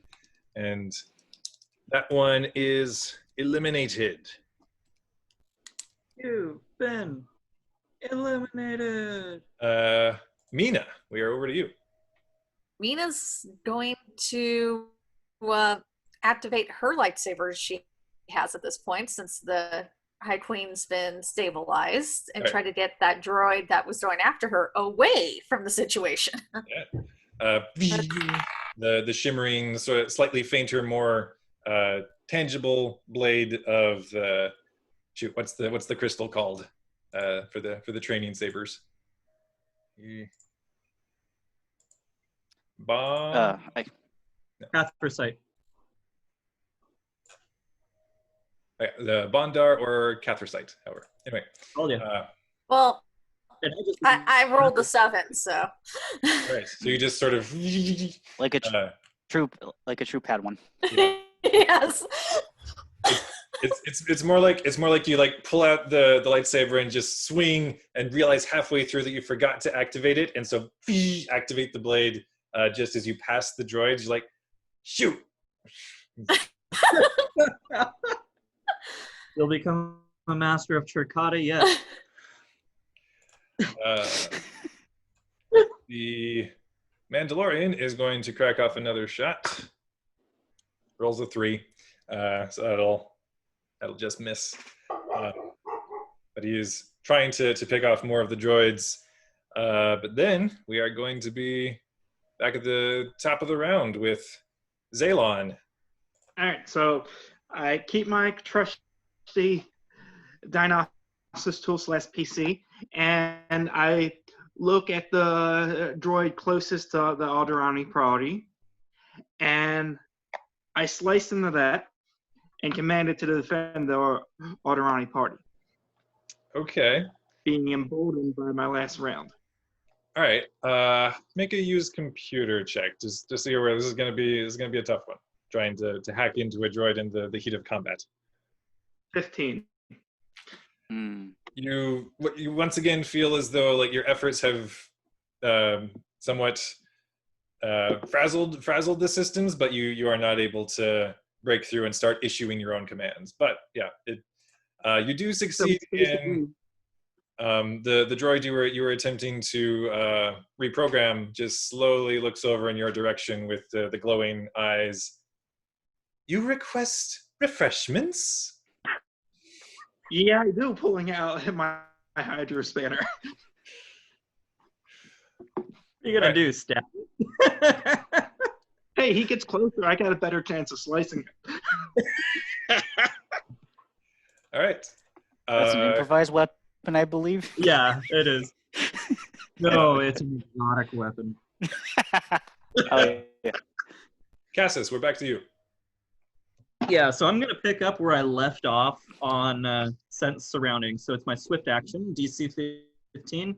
Don't roll a nat 1. Luckily, it was not a nat 1. I ignore the effects of cover and concealment when making perception checks to detect or observe targets. I'm more looking for, is there going to be another wave of droids coming in soon, or is everything that's already in here here? You sense two things. You do sense that there are probably further dangers through the palace that would be moving in, but it seems as though the palace defenses are activating and responding, and probably no more will be breaking through into this chamber. Okay. So then there's still the droid next to me, right? Yes. Okay. Okay, so I'm just going to go with a basic attack on that one. And that's going to be a 19 to hit. That'll hit. Okay. And then rolled low on damage. That is going to be 5. 5. That'll Yeah. just do it. Oh, jeez. Is there teeny little gangly little droids as you bring your lightsaber about and just cut up across, manage to slice it in twain with the glowing line along it. Is there another droid within 30 feet of me? There would be, yeah. There was the one, yeah, there would be the one still trying to attack Prince Jonash. Okay, so I'd like to use the Force to move a light object and try to use another random piece of debris as a projectile. Yeah. To hit that one. Okay, so I got a 16 on that. I needed a 15. That's higher than its reflex defense, right? Yeah, it's 13. So then I roll 1d6. Okay, that's going to be another 4 points of bludgeoning damage. It could be like the arm, like one of the droids or something. Yeah, you just carom a shot off of its shoulder, and it is heavily damaged, but is still doing the Terminator towards its target. All right, well, those are all 3 of my actions. All right. Then the droids are going to act. The one that you had attempted to hack, Zaelon, is going to lunge over in your direction, seeing that you are designated as a threat now. Going to be a 12 to hit. Oh, let me see, but I'm pretty sure. I have like nothing. What am I using? Your reflex defense. Oh, my reflex? Oh, that's 17. I'm good. Yeah, you are most dexterous. All right, yeah, so it lunges for you and just slashes, and you keep on dodging out of the ways. Would you like some Alderaanian lemons, sir? Maybe. The other one is going to go for Prince Jonash, rolls a 4. And the final one was going for Prince Yorl. Rolls a 16, that'll hit. Oh wait, no, this one was on the Chancellor.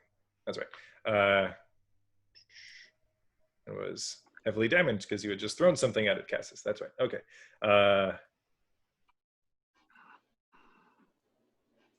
Yeah, does score another hit across the Chancellor, who is still on his feet, but you can see he is staggered and bleeding and is not looking so good. His fancy robes of office are not together. They are tattered and bloodied.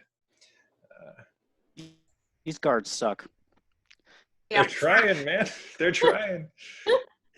So much for royal. Yeah, they are not rolling well. Phagris. As I just called out the guard for sucking, here I am about to miss this shot with my blaster pistol, my holdout. Actually, no, that's a 14. Yeah, that'll hit. Yeah. Do I The kill one on it? the Chancellor? Yeah, the same one. Yeah. Well, that's a 10. Yeah. is decidedly blasted to bits. As you crack off a shot across the room, the Chancellor does look over to you and nods as he staggers back, and his guards are trying to pull him to safety and patch him up. Then we are on to the guards, who are going to try to make a good account of themselves. Ooh, that'll hit. That'll miss. That'll hit. And that'll miss. But there are only 2 left, so if they roll enough damage, could take out both of them. That'll take out one of the droids. That will take out the other one. So finally the guards start to earn their keep and are cracking off shots, and down the last 2 droids, there's the smell of smoke and charred wiring in the air filling the chamber as everyone takes a moment and is the guards are calling out clearance and codes to each other as some are still sweeping the room and going out into adjacent corridors and looking for any other hostiles. The Mandalorian at this point just looks around and behind his helmet just gives a curt nod and holsters his weapon and just walks out the door. I am going to, you said these were carrying vibroblades, correct? Yes. Cool. I'm going to go make my way to the nearest one, pick up their vibroblade, and make a good show of inspecting it to use a knowledge technology to see if I know that it's like make or any identifying markings or anything like that. I'm going to go over to the droid that looks the most intact and actually connect my wires into it this time, so there's no chance of failing, or I hope not, and try to learn what I can off it, and maybe even, depending on if the Alderaan let me, I could have a droid pet. Well, that's a 22 on the knowledge technology on the vibroblade. Okay. You look over it, and it's the vibroblade, vibro knife, I should say, equivalent of, being filed down in all the right places to be unrecognizable. If you had a full database to take your time and carefully visually test against each one, perhaps you could make a better attempt at finding the right make. But as far as, looking through systems and any sort of quick search, you're not really finding much. Luckily, my computer has such, so I'll make sure to do that full analysis once I get this back to the lab. Yeah. Which is another way of saying I'm keeping this vibro knife. Yeah. you do have to. Vibroblade. Yeah, it's a vibro knife. It was like just in the forearm that would just kind of pop out, opposite Assassin's Creed. Who do I have to persuade to? Who do I have to persuade to keep this vibro knife? You can just try to hide it if you don't want to explain it. That's myself. Excellent. 1. Cool. 4. Okay. Definitely the guards see you carefully removing it from one of the droid forearms and just sort of, excuse me, ma'am, I'm afraid we're going to need that for evidence.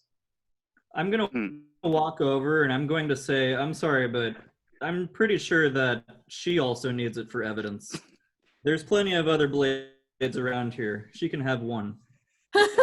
Yes. Did you not? I'm going to say the same thing. Did you not see me inspecting it for markings? I can take this back to my own labs to do research. I have many. This is a persuasion check at this point. I have, which I am trying to aid with. Doing the aid another. Yes. Yeah, I have many contacts in the various Republic procurements, governments, and military that I can also look into the, as you can see, look into this. And as you can see here, and I point to like the various like scratches out, it's like all normal nomenclatures of it have been fairly filed off, but with some more analysis at my lab, I'm sure I can get this as well. I mean, yes, of course, but are you officially in charge of the Republic investigation? Well, you see, I rolled an 18 on my persuasion. I'll tell him that. How persuaded is he? if you provide us with the proper clearance that you are conducting the investigation on behalf of the Chancellor, then yes, you may take whatever evidence you feel is necessary. Perhaps she is doing it on behalf of the Jedi Order because, of course, we are performing our own investigation into this matter. All of us were attacked here. I see. She has my authority. Was the 18 with the aided? That wasn't. That was just my roll with my bonuses. That wasn't adding the aid. Okay. Is that a flat +2 or something? I think it's a +2. +2. So yeah. So modified 20 then. Okay. Then well, we'll sort this out, but fine. You may take that into your investigation. For you, Zaylon, the droid that you're accessing probably would be the one right in front of you that was coming in to attack you and was gunned down by the guards that were next to you. So as it falls at your feet, you're just like, oh, cool. And you drop down and start fiddling with its wiring. What all are you attempting to do? Well, I'm trying to find any information about who might have sent it. I did scramble the frequency coming in. I'll turn that off and try to figure out where the source was. And if my new Alderaani friends allow me, I want to keep it. Okay. Yeah, just roll a mechanics check. All right. Natural 20 for 29. Interesting. You immediately notice a couple of things. One, these droids were part of a network, but it was a self-contained network between the droids that were active and attacking across the palace, which at this point the calls are coming in that the various droids have been subdued across the palace by the guards. And you are also able to tell, actually, Zaylon, that this wiring is peculiar. It almost has an organic quality. All right, and I will report to, was it the Alderaan senator I spoke to before? Yes. I will report what information I learned from them, learn to him, and then ask him if I may continue tinkering with the droid. As you find him, he is over with his mother and conversing very animatedly, who in turn is standing over High Queen Systri, who in turn is at this point gripped onto you, Mina, just like, don't leave, don't leave. Okay, I won't leave. It'll be okay. She's clutching onto her wound and is just telling you, get me back on my feet if you can. Of course, and I try to help her up. All right. Master Silverblade also is aiding you and helps to heave her upright. The Chancellor also is being seen to. Queen Ashorla of Alderaan has called in multiple medics to try to help patch people up. But High Queen Systri actually is waving any of them off, just seems to decide that she has her position in this endeavor. And Zaylon, as you make your way over to Prince Yorl, the Senator Yorl, he's a prince who is serving as the Senator of Alderaan. Anyway, as you come up to him, what? Sorry, the droid? What about the droid? Well, it looks like they were using a localized central processing unit that was contained. There was also there's some bionic components to it, which is a little bit odd for that. You mind if I hold on to it and keep looking, see what else I can find? He looks to his mother, who nods.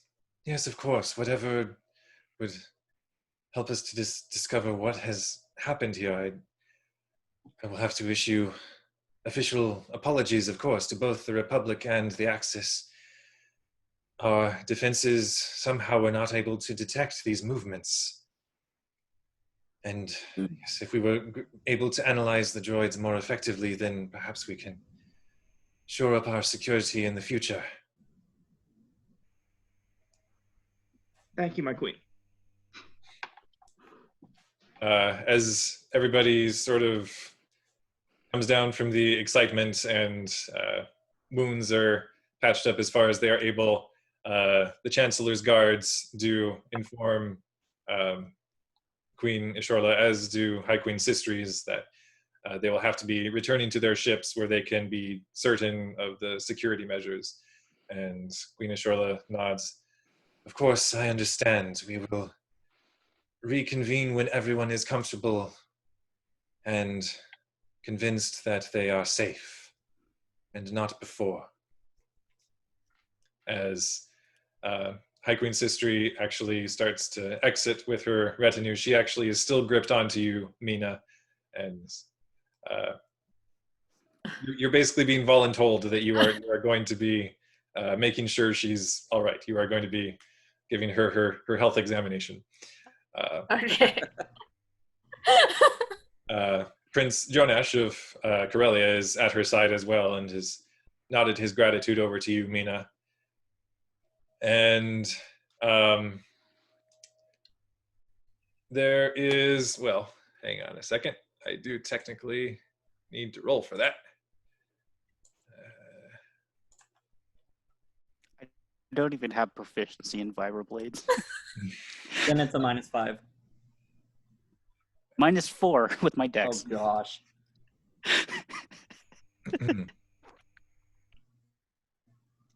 All right. Yeah. Okay. You just hear a voice at your shoulder, Cassis. That was most impressive. Seems you conducted yourself as well as the master did, at least. And you turn and see an older gentleman who you think was part of the Karelian delegation. He appears to be some sort of aide to Prince Jonash, and he is made a point of circuiting over toward making his way past you as he exits the chamber to join the prince, and just looks to your lightsaber. You have impressive skill with that weapon.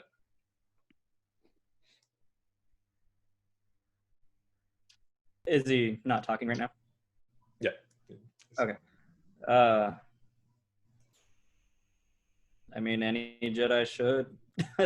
There's nothing for me to say about it. A suitably humble Jedi response. I can definitely respect that. Well, thank you for all of you for coming to our aid so quickly. And, well, I suppose I have failed as much as anyone today. I am in charge of making sure that the prince is secure. I will likely have to answer to the king for this. But it could have been far worse, so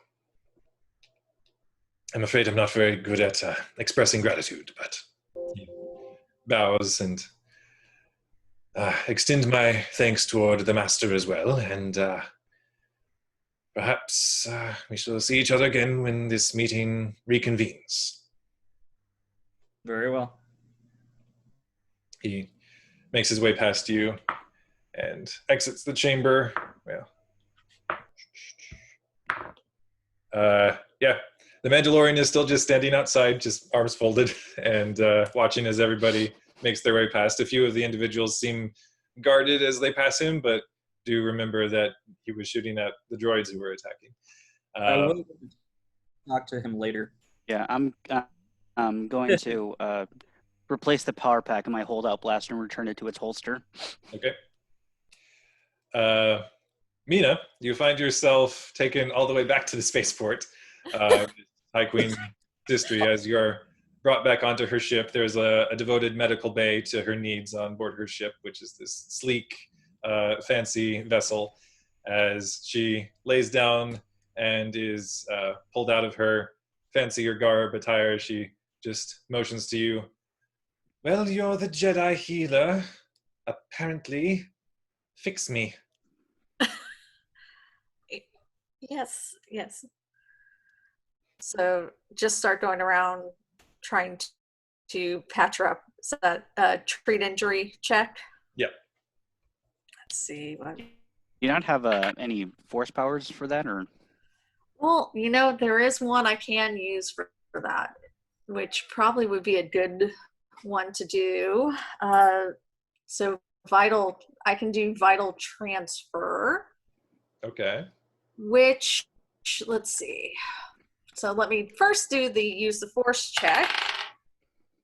11 plus.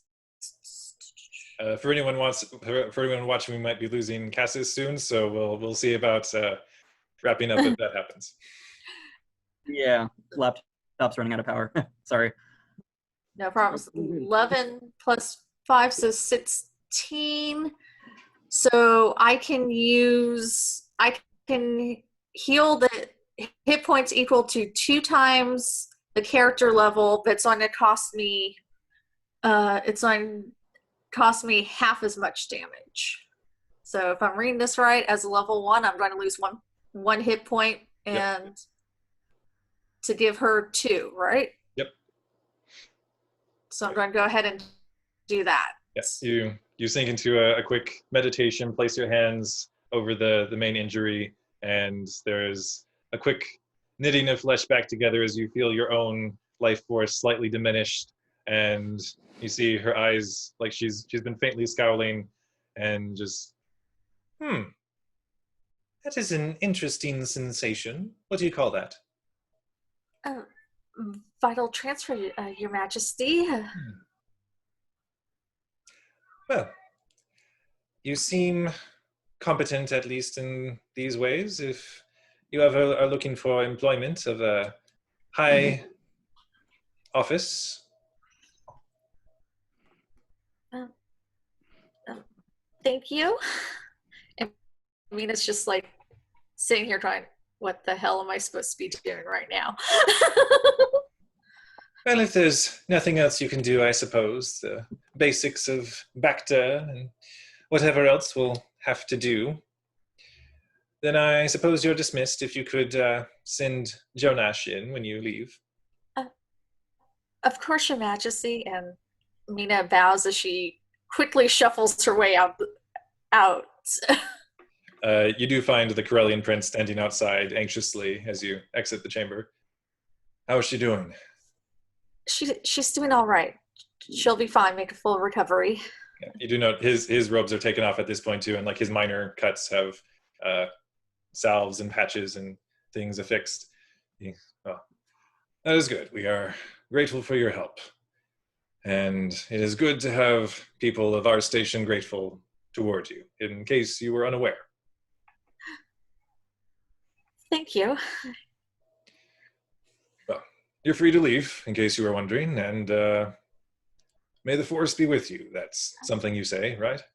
Yes, may the force be with you.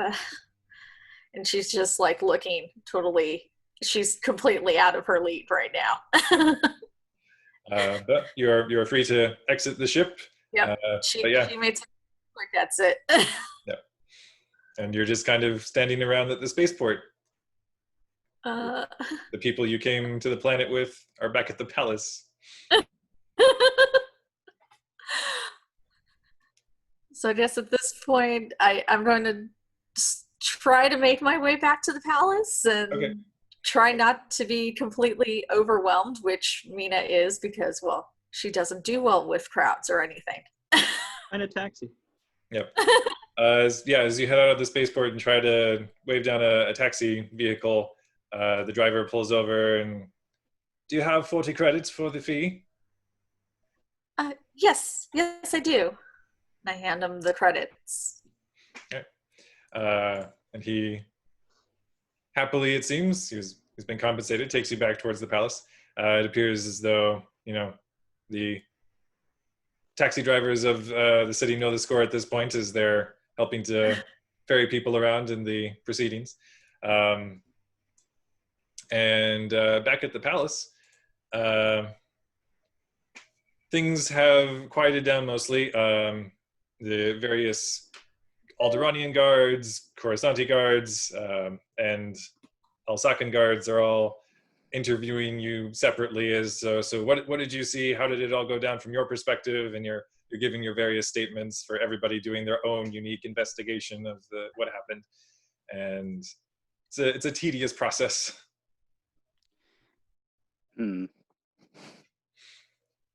And yeah, getting further on into the evening, Mina, you're able to make your way back to the palace in time to kind of be caught up in the end of all the interrogations. But as all of that eventually subsides, none of you are really directed anywhere for the moment. You're just kind of left in the outer audience chambers and sort of left to your own devices, as everybody seems to be frantically trying to decide what to do about what happened. I'll collect my new pet droid and go to a guard or somewhere and tell them the queen and the prince wanted me to investigate that. Is there a lab somewhere nearby I can work on this droid? Not in the palace, sir, but we can escort you to some suitable facility in the city. That'll be fine, thank you. Very well. Take you out of the palace and basically commandeer some poor guy's facilities for the evening as, hey, I'm doing important business for CSI, but no, they got to clear them out so you can come in and assess your findings. I'll be working on that, I guess, for however long it takes. Okay. Seeing if there's anything more I can learn from it. I don't know if that's something, or just repair it and then make sure it's not going to betray me with any reprogramming it. Go ahead and make another mechanics check to kind of assess where you land on that.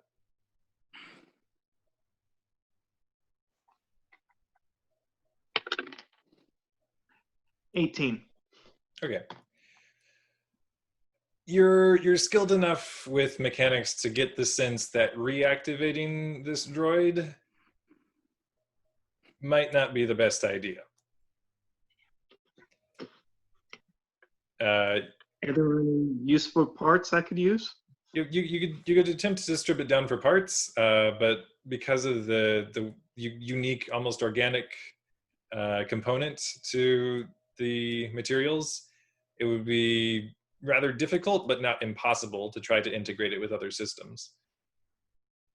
All right, so I'm not going to do that, but I am going to save some of the organic parts because I feel like they might be useful later, finding out more about them, or maybe I'll just tinker them around with it whenever I have spare time and see what I can find out about them. Okay. And do I learn anything more that I could tell the prince? I'm kind of pinning my. I'm holding on to the prince right now because I don't want to go anywhere near the Jedi. Sure. You're getting the sense that there's the uniqueness factor to these droids that kind of makes it hard to compare to much else. But you can definitely, meticulously take down the data, anything you learn, and get the full schematics as far as you're able. Good. Anything that ingratiates me towards the Alderaan is excellent in my opinion. All right. Phagris, are you doing anything? I guess I'm going back with the Republic delegation, wherever they're at. Okay. A few of the Republic representatives, various senators and attendants to the Chancellor are still gathered within the palace, and all of them murmuring back and forth about what took place. And you can engage with them if you want, or just sort of hang around in the background. Probably hang around the background. I assume that Jedi are with the Republic delegation at this point. Master Silverblade is actually off conversing directly with the Chancellor, who has been removed and is being attended to. He also had fairly severe wounds. It did appear, even without any sort of military know-how, pretty much everybody is able to assess that it seemed as though the main targets of the droid attack were, in fact, High Queen Systri and Supreme Chancellor Vedij, who are the respective leaders of their factions. So everybody seems to be, seems to be the main topic of conversation as everyone is let me see. I'm going to roll this again. There we go. I'm curious now. Mina, are you with the Republic delegation at this point? Yeah, she would have returned. Yeah. Okay. I noticed you were fiddling around with that data pad earlier. What were you trying to get at? What were you doing with it? Not the data pad you were like, the data pad that Zaylon had. Master Silvertree wanted me to see if I could get any information off of it. And did you? No, it was just all garbled. I have nothing better to do. Mind if I give it a try? For the record, I wiped it completely off, rewrote it on like a dozen times, and erased it every time I rewrote on it. Yeah. So I'm curious and I have nothing better to do. It is a very high DC to get any sort of sense of what was on this at one time. Cool. Of course. And I hand her the data pad. Well, 17's impressive, but I don't think it's going to do it. I mean, you are able to assess that it looks as though this has been wiped probably more than once and like recompiled and wiped again, recompiled, wiped again. Beyond that, you're not able to get any sort of, shadows of anything that might have originally been on it. But I hand it back to you and I say, interesting. It is very clear that somebody went to great lengths to make sure that whatever was originally there, it was not recoverable.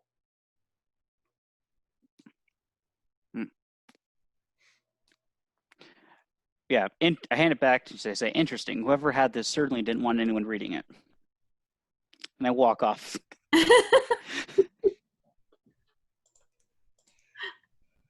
As the evening, like it's well into the evening before anyone who still remains within the palace is reconvened.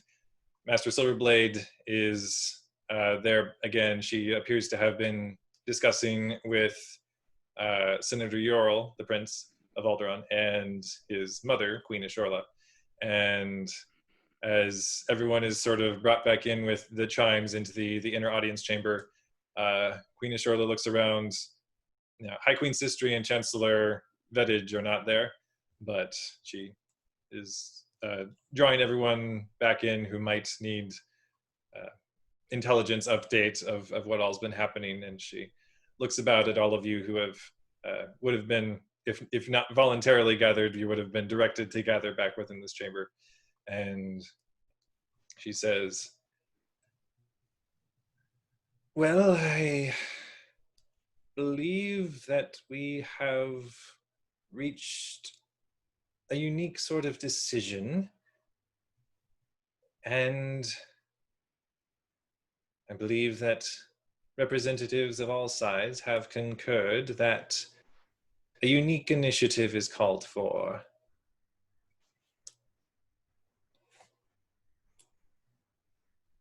We are going to need individuals who have the right sort of experience, intelligence, and skill to help us reach the bottom of what took place here today. Master Silverblade has put forward some names, as have others, and I believe we have compiled a suitable list that should not upset anyone, at least, and that should suit our purposes. Jedi Knight Cassis, Padawan Mina, Phagris Lair, Zaylon Far. We believe that all of you may be useful in conducting a very specific sort of investigation And it will require you to work together, and with the oversight of a droid, one that is known to be faithful to the Axis cause, to protect their interests. The Republic will have representation here, the Jedi, and those who require it will be compensated properly. If you find this arrangement agreeable, if you are open to serving the galaxy, not just the Republic, not Alderaan, not even the Axis, but all sentience, in trying to determine who it is who is attempting to dismantle this summit, I urge you please to consider this offer.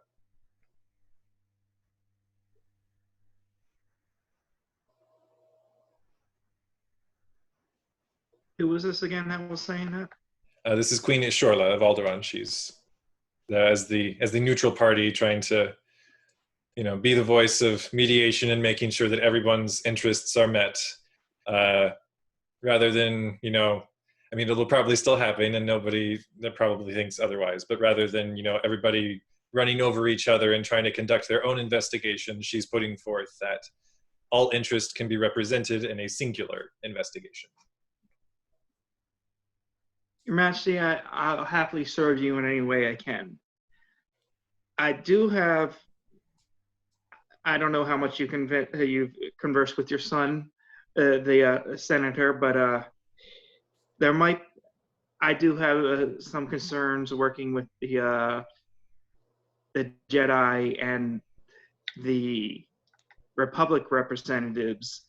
As you know, I was a crewman aboard the Vasari, and submission or death from a Jedi Master has left me more than a little unsettled. That is understandable.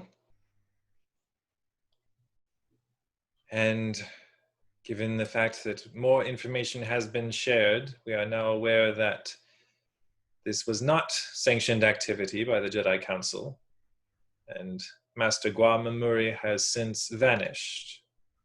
Part of the investigation will be finding him.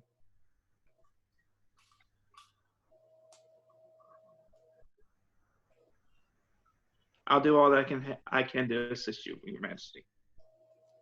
I understand that certain peoples of the galaxy find it hard to trust the Jedi, but in this endeavor you would be helping to bring a Jedi who perhaps allegedly embodies all the worst aspects of what a Jedi might be.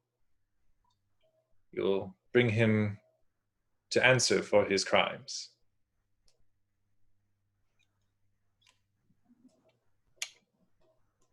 I will accede to your request and join the team.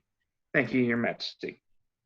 So this isn't me asking like anyone in game. This is just me outside. So the ones who got injured were the Chancellor, Senator Yorl, and Queen Ishorla of Alderaan, correct? Yeah, Prince Jonash of Corellia also had some minor wounds. So it looked as though the main targets, it seems, were the Supreme Chancellor and High Queen Systri, but anyone who was adjacent to them also seems to have been targeted. Mm. But Systri didn't actually get wounded at all. No, Systri got gutted. Yeah. She's the one that took me to her ship to fix up. Okay. To clarify, High Queen Systri is the leader of the Perlemian Alliance, the Axis. Queen Ishorla. Right, I'm getting the queens mixed up. There's a lot of queens involved here. Yeah, I'm getting the queens mixed up. I have them all written down. I still got them mixed up. Yeah. I guess this point isn't as pertinent, but I'm still going to bring up. You say the Axis has a droid that they have trustworthy. Clearly, we've already been infiltrated by modified droids. And I could take a look at the droid. Yeah. That's essentially, yeah, you know where this is going. That's essentially the what I'm going to bring up. You will be. I know the frequencies they were using. I know about where the source was. It was an independent processing unit, I'd be able to tell easily if it was connected with that. You will be able to investigate this droid thoroughly. Part of the reason we want a skilled mechanic in this team is for such purposes, so that you may be able to thoroughly vet any synthetic individuals.